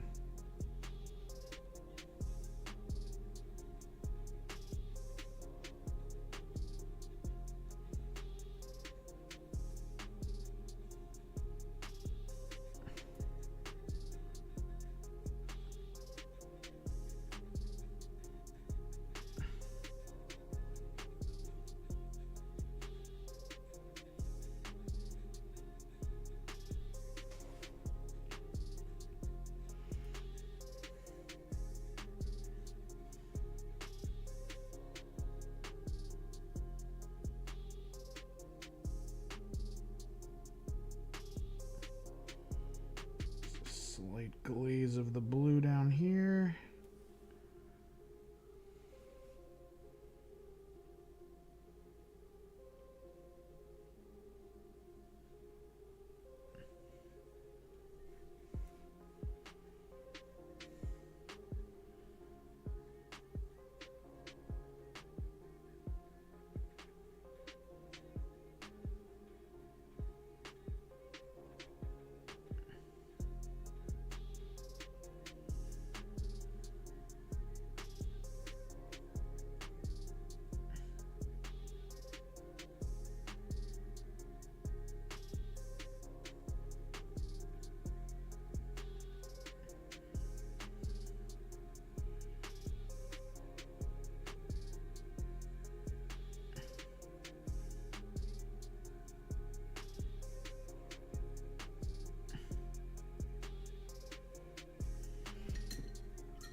I mean, I'm still rocking NVIDIA. I mean, NVIDIA kind of like gotten worse about their productions and getting everything out there. But a lot of the programs I use are the kinds where NVIDIA pays them money to make sure that they generate like the games and engines built around the NVIDIA stuff rather than other things. Because I think my last foray,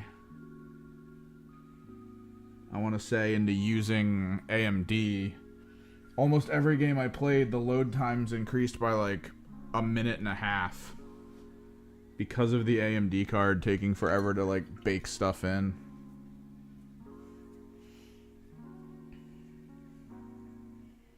Like, that was crazy. Because I bought like top of the line AMD card around the time that like tessellation was becoming a thing. And the card I got was like 2 years younger than the NVIDIA card that I had. But then when I went to go play like Bad Company 2, it would take me like twice the amount of time to get into a game. And it was literally because of the AMD card. It was so wild.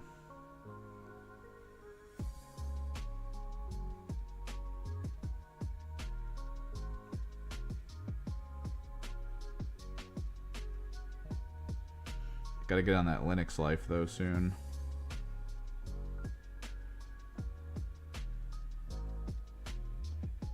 All the big tech YouTubers are coming out with videos showing the performance difference between Windows and Linux.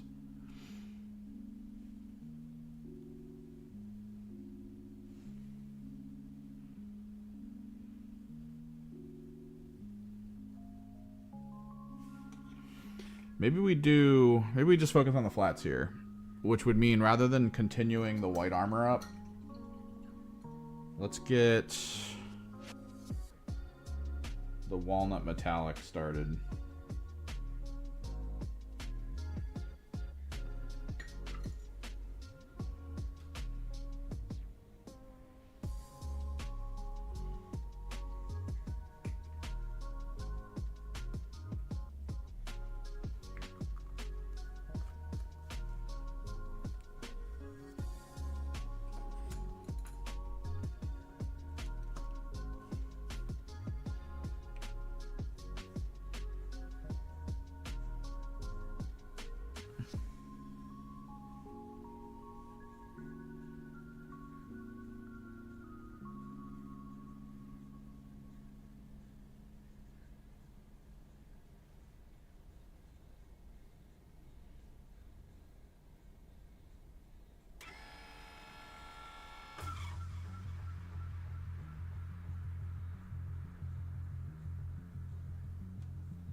It's like a slight walnut fade.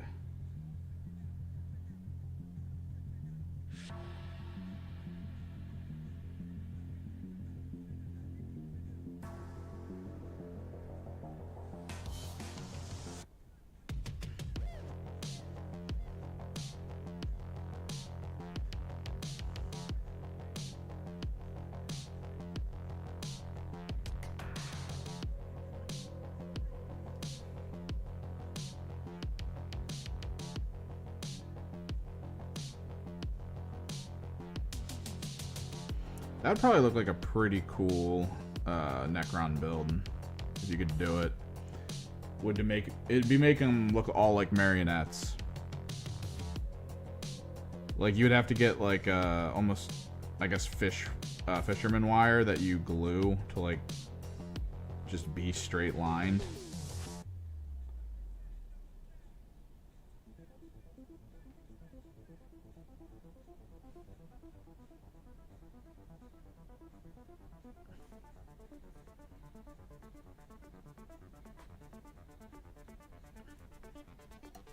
And you cut like little lengths of them, and then you could glue them, kind of looking like they're going above the unit, but like vanishing into the air. So there's like weird marionette creatures coming at you.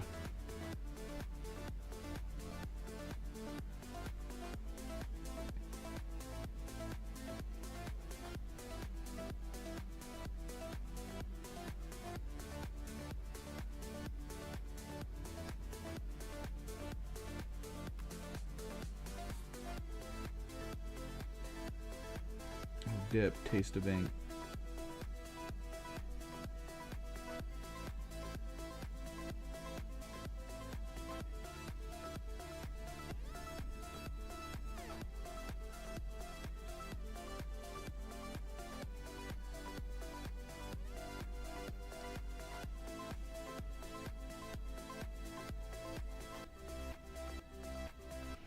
Probably get one of those it's like a blue, almost like shifty looking color fishing line, so it does look almost like energy or something.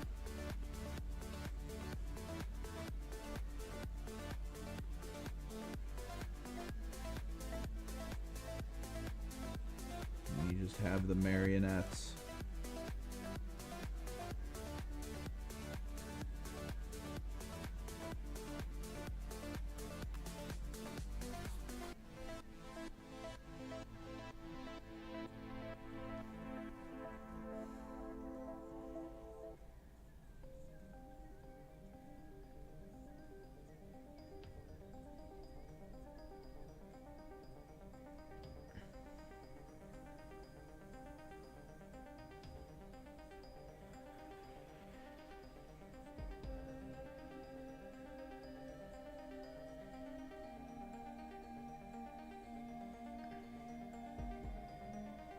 It would also look crazy as a Harlequin theme, but ugh, the amount you'd have to do versus a Necron army. Necrons would be like slightly better for that approach.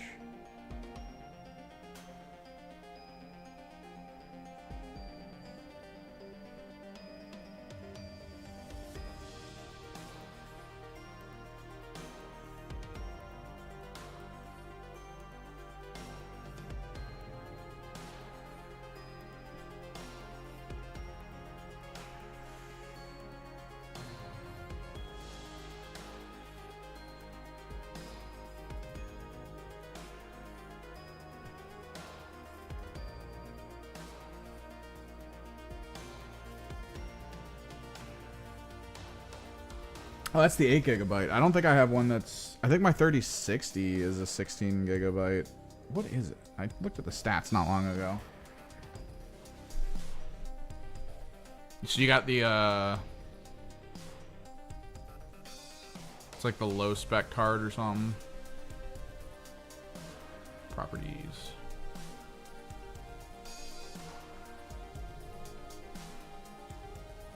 Yeah, 12. I got 12 gigabyte.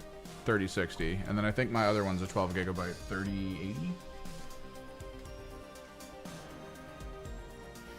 Yeah, once you go below 12, modern games get weird. It's not good.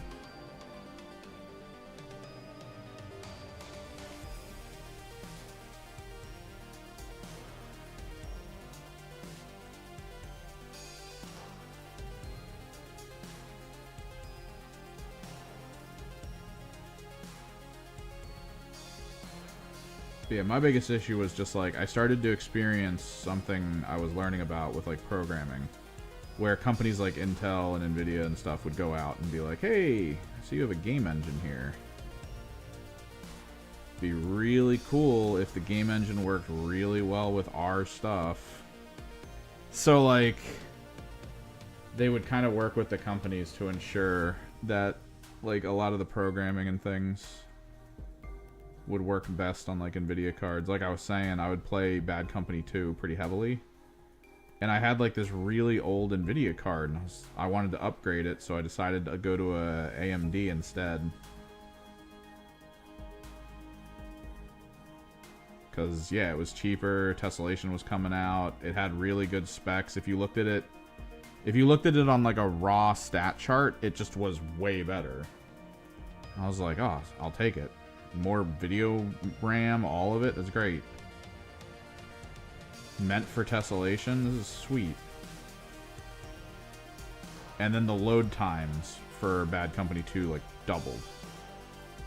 Because the engine that EA used was better for pre-baking in textures through Nvidia cards than whatever the architecture that AMD was using at the time. And it's something a buddy of mine talked about a little bit with programs he's had to figure out. Because he does engineering work, and he has to use like Intel most of the time, because Intel will pay companies that do like the CAD programs and stuff to try to make it run best on Intel as opposed to AMD. So you would need like a twice as powerful AMD processor to do the same exact process, which was absolutely crazy.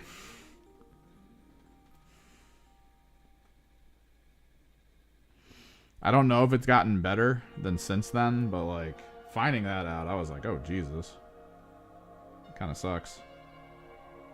Because, yeah, I had an AMD processor for a while there, too. That was, like, one of those bulldozer ones. When they were first coming out with, like, these massive cored-out processors. And they were all, like, really awesome. And it was... The war was how many cores could you put on a single processor. And AMD was constantly throwing up crazy numbers. I got one of those. And, like, it did alright. But, like, I knew people who had Intel processors that were less powerful that were doing more faster. I was like, oh man. Just feels too weird.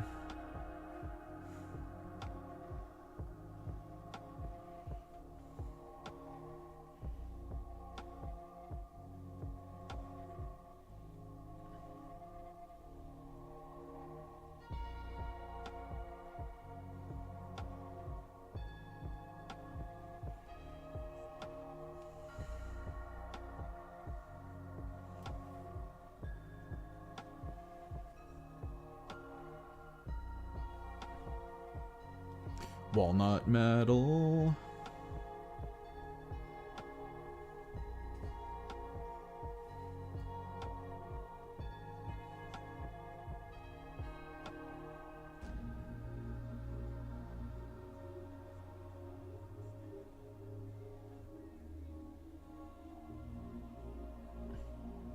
Just the rock variant of Would You Love Me If I Was a Worm?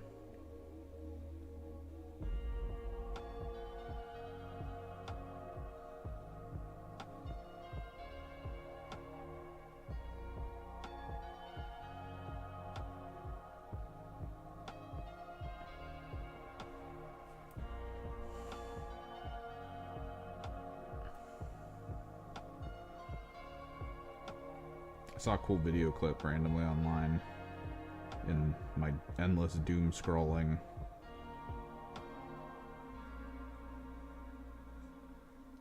Someone went to a concert for the band I think was called Ion.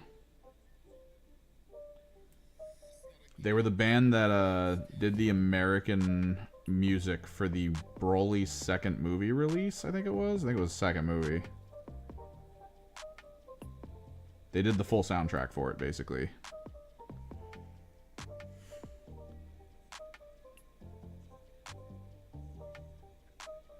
And they went to start playing one of the songs from that soundtrack. And the guy that was there held up his phone and had the part of the movie queued for what the song was. It was awesome. It was just them playing it live, movie going on in background, queued to the actual theme. Why do you hate me?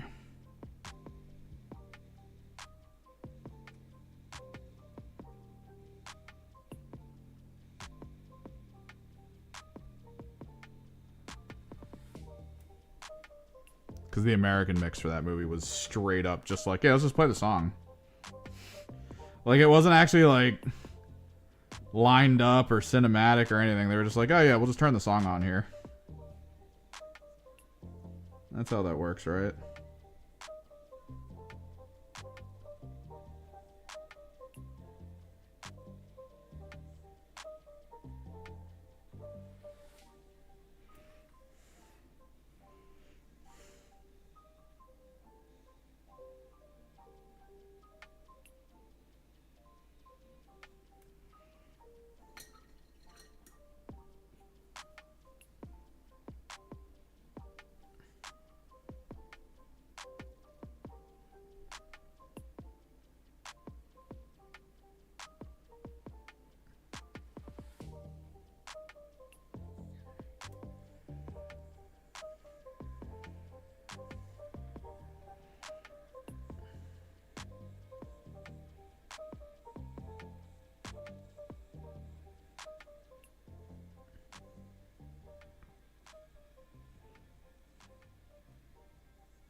We might only get the bass flats on today before I gotta get moving.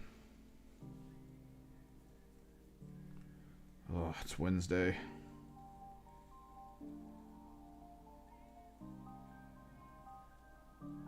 Only a couple days away from the tournament.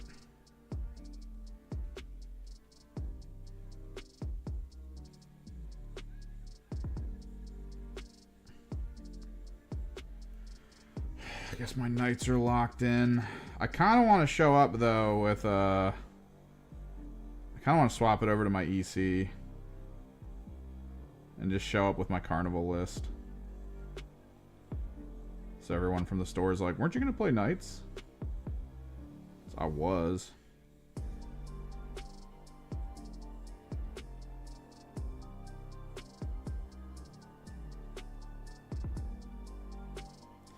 If I'm going to lose, I'm going to have fun losing.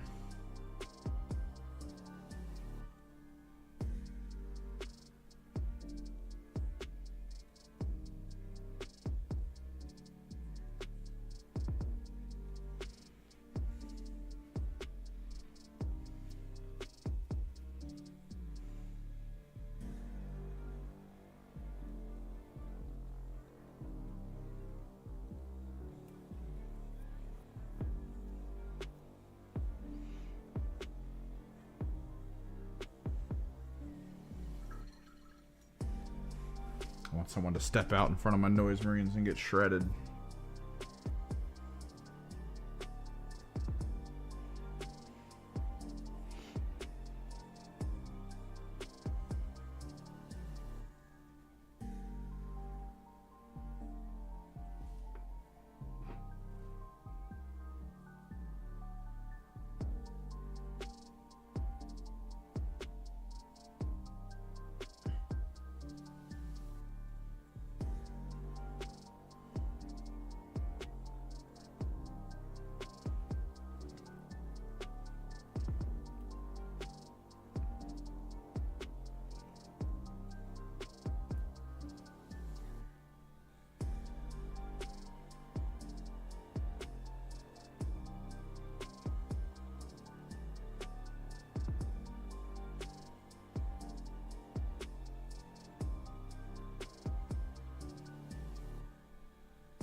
Spiderbot? Spiderbot.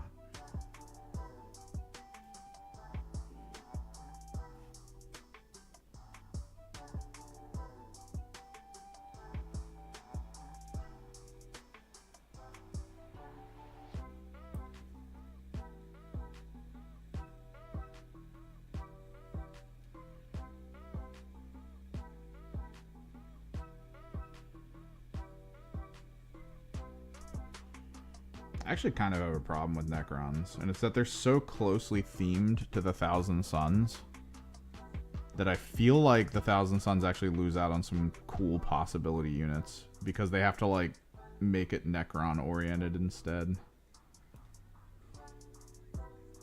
Like I really don't like the Psychic Robot look. I think I'm gonna need to just sack up and purchase regular Psychic Robots though. I've been trying to find an alternative, and the one that I bought I don't like. And then the other alternatives I've been looking at are like, do you want to pay twice what the Psychic Robot costs in order to get your squads together? It's like, oh man.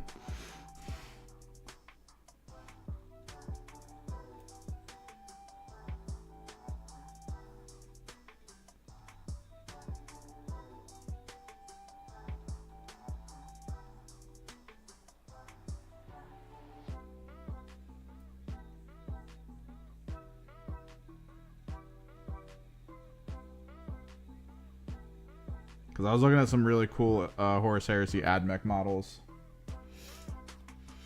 No, they're not. The backs of them are like hollow or something. Like they look really weird. And then I don't like the man of iron heads that they have. Like it's a little too Votan-y.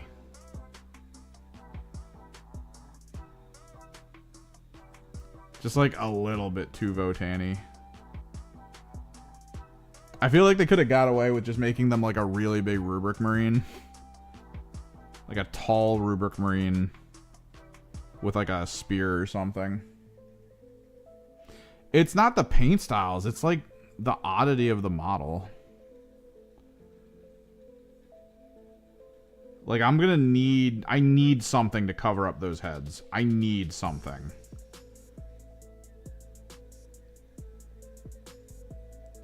Like, has Etsy evolved?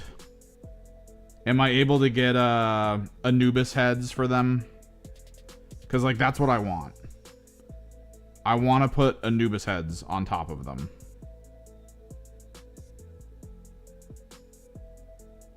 I don't want the Man of Iron heads.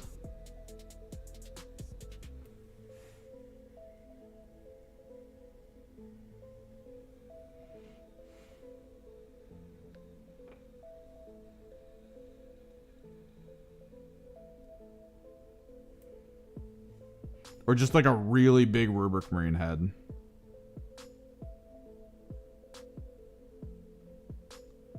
Like they could have just been a giant Rubric Marine with like a really cool looking like spell staff thing. And I would have been perfectly fine.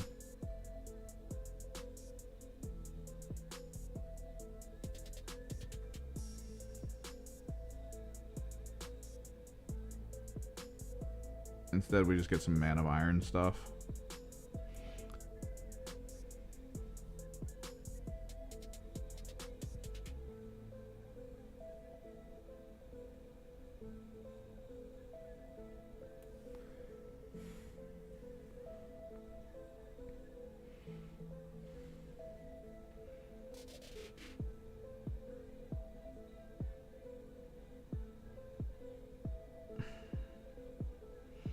But I do want to try to get 4 on hand. Like, that was the big thing. I bought 6 of those, like, Ozark Bone Reaper things. But I do want to get 4, at least, Sectar robots.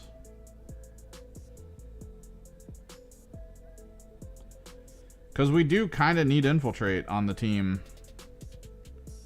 They're not the cheapest for Infiltrate, but if the meta shifts and you need it, you need it. Like, it kind of sucks to get rushed down. I'd rather something have to go through a 60-point tough unit that gets a free flamethrower shot at it. Or whatever it is, 60 or 80.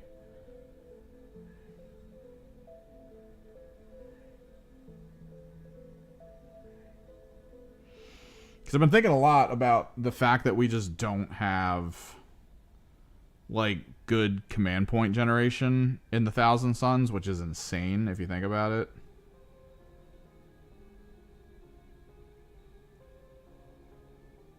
Like, why would the army that's all about spells and abilities not want to use spells and abilities?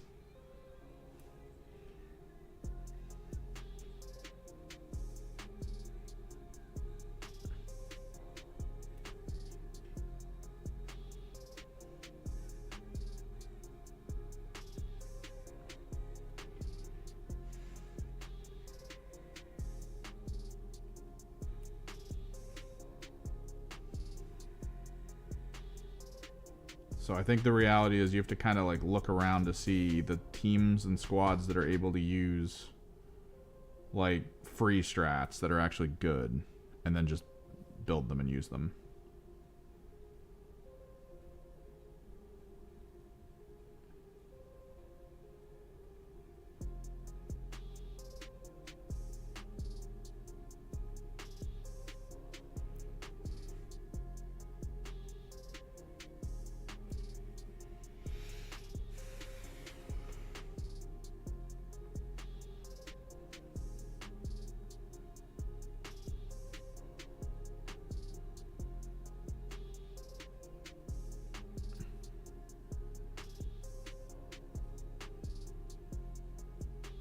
Because, like, Overwatch is probably one of the best things that Thousand Suns have access to with how many flamers they have. And how good those flamers can be with full rerolls and whatnot. I've killed a Dreadnought with that type of stuff, man.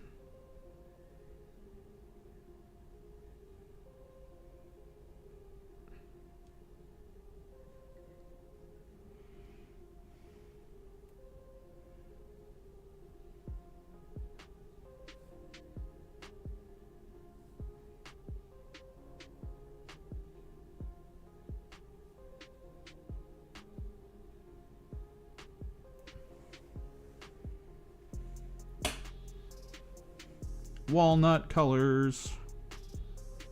Baseline walnut for him. Let's baseline walnut my leader. And then we have to decide what I want this little spire to be as a color.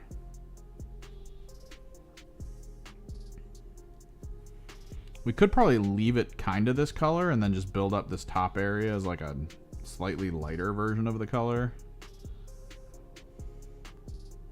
That could be worthwhile.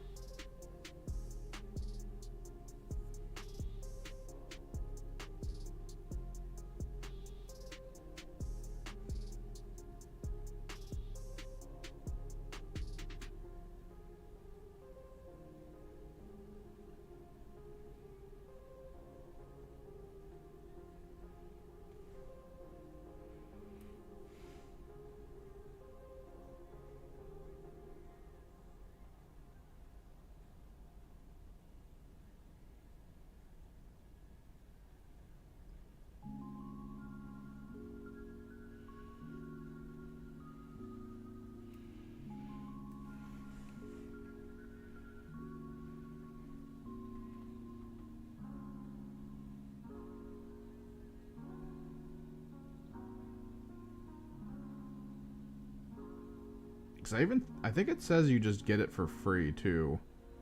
Let me double check their rule. Because getting the Overwatch for free is like massive. Especially when you're going up against teams that could be like, oh, I vec'd that. It's like, that's cool. You've doubled my 0 cost. Yes. It might only be a -1 though.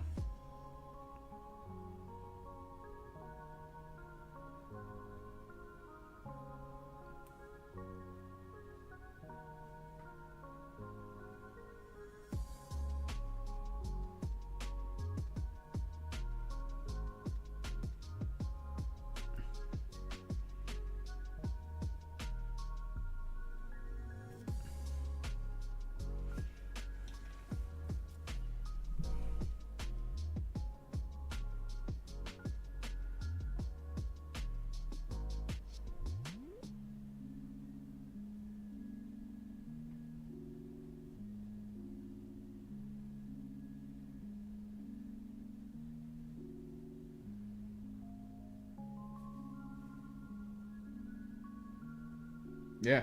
Well, okay, so it says you use them for 0 CP. It doesn't say free.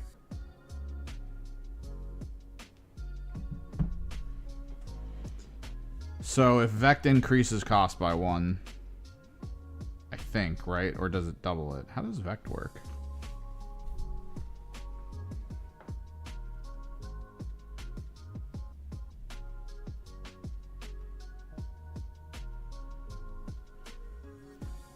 Each time an opponent targets a unit from their army with a stratagem, increase cost by 1. So yeah, it would make it 0 and then he makes it 1. So it's just a wash for Vect.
Walnut armor.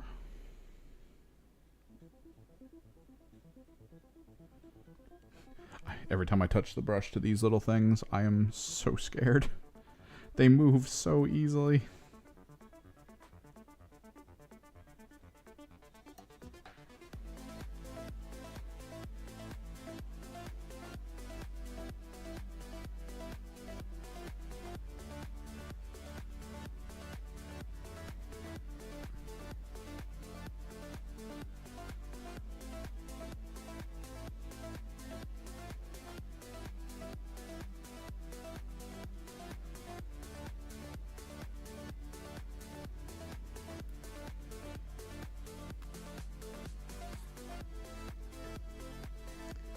Oh, you didn't get a box for the stealth suits?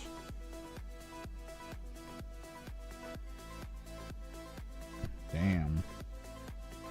I mean, I guess I could say it. Stealth suits were pretty weighted for.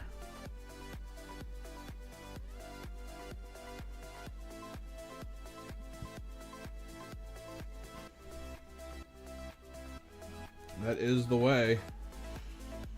For me personally, I've always been in the mindset of I want to go to the Games Workshop store to put in the pre-order, because for some reason the Games Workshop store near me, the website updates for US pre-orders slightly before like the general website. It's like weird.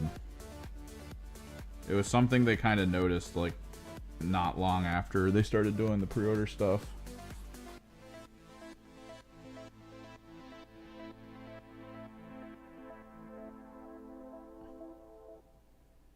That's how I was able to get the EC pre-order, which also sold out in like a minute. It was like me and 2 other people got the pre-order.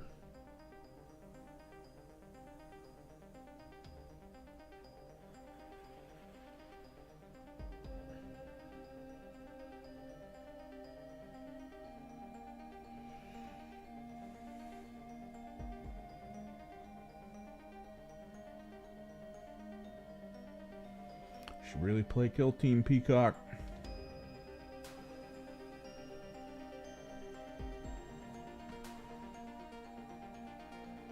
Do it. Do it.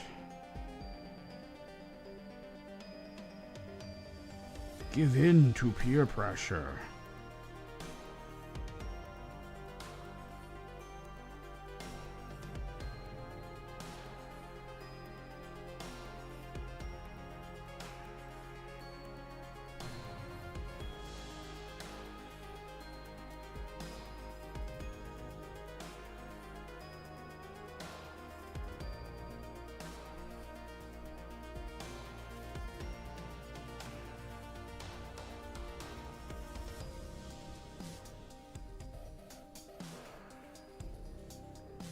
Invest your time and energy into Kill Team.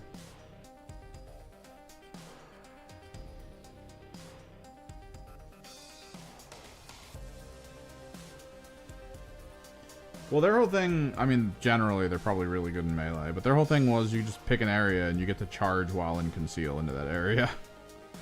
Right? Like, that's kind of their thing, which, yeah, charge from conceal is insane.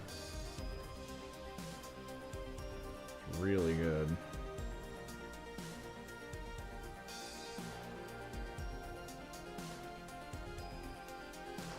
I'm able to use something like that on mandrakes. It's what makes them really good. To be able to charge and be safe is pretty powerful. But then they get like their whole elite side of stuff as well.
.45, I got a little bit of time.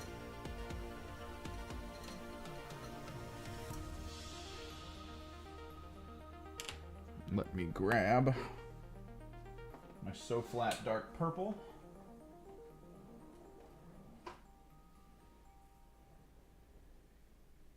If I can find it.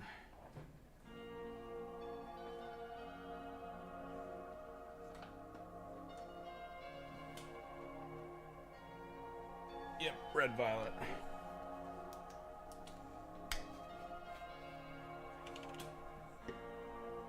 Oh God, I remember this song.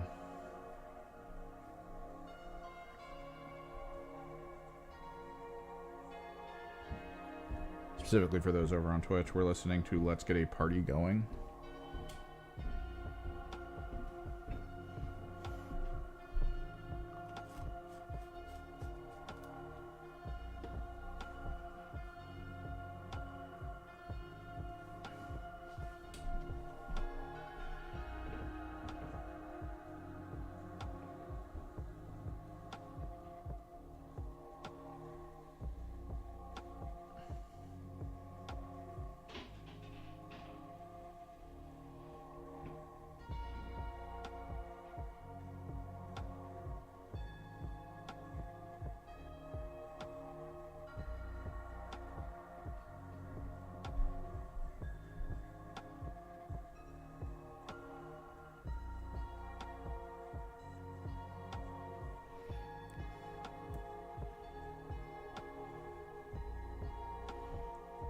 Because I think this thing being purple is a good idea. You can kind of make it look like a purple crystal.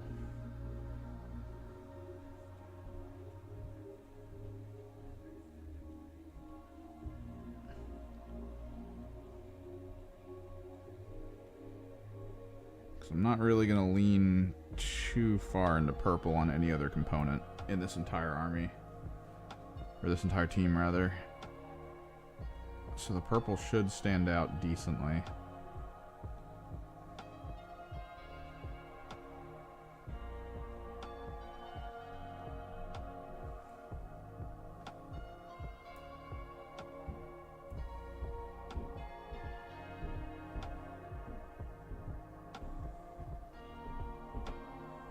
And this thing will also be purple.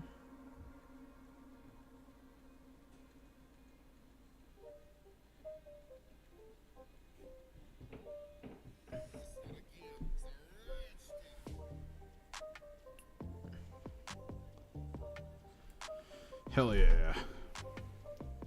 Alright, white browns. All coming together. The walnut copper armor.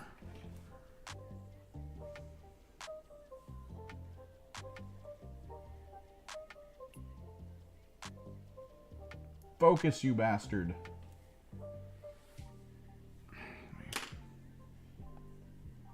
Like a makeup creator. So these are kind of like the first layers for the renders, the flats for the whites, and then the first layer for the metallic render. Of course, endgame goal is a bit closer to like this, where we actually go to white with a little bit of like white highlight, but from a mid-gray. And then I did a thing where I actually decided to do cerulean blue for the gemstones, but I think we need to pick a lighter white, or like a lighter blue, to then render from like the middle. So we will actually kind of like work on making them look like a sphere before we then hit it with the fluorescent blue, which should just make it glow without really affecting the visual aesthetic of it too much. But yeah, good distance today. Basics done for the 3 macrosites, the 2 specialty macrosites, the geo, and then again I will probably work a little more on the guns off stream. I am trying to get them together. Just don't really like, I hate working on this level of detail on camera because I have to kind of like work right here. Whereas I'd rather they be up close to my face, which, I mean, you guys just won't see that. So that's super fun for me. Got to get those weapons done. Got to finish out the blues on these weapons for the alternating beetle that I have. So I can actually pop in. Ugh.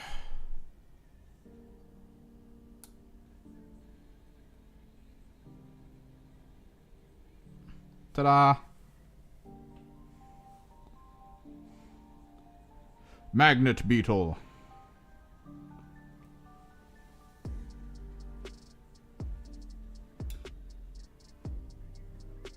Super fun.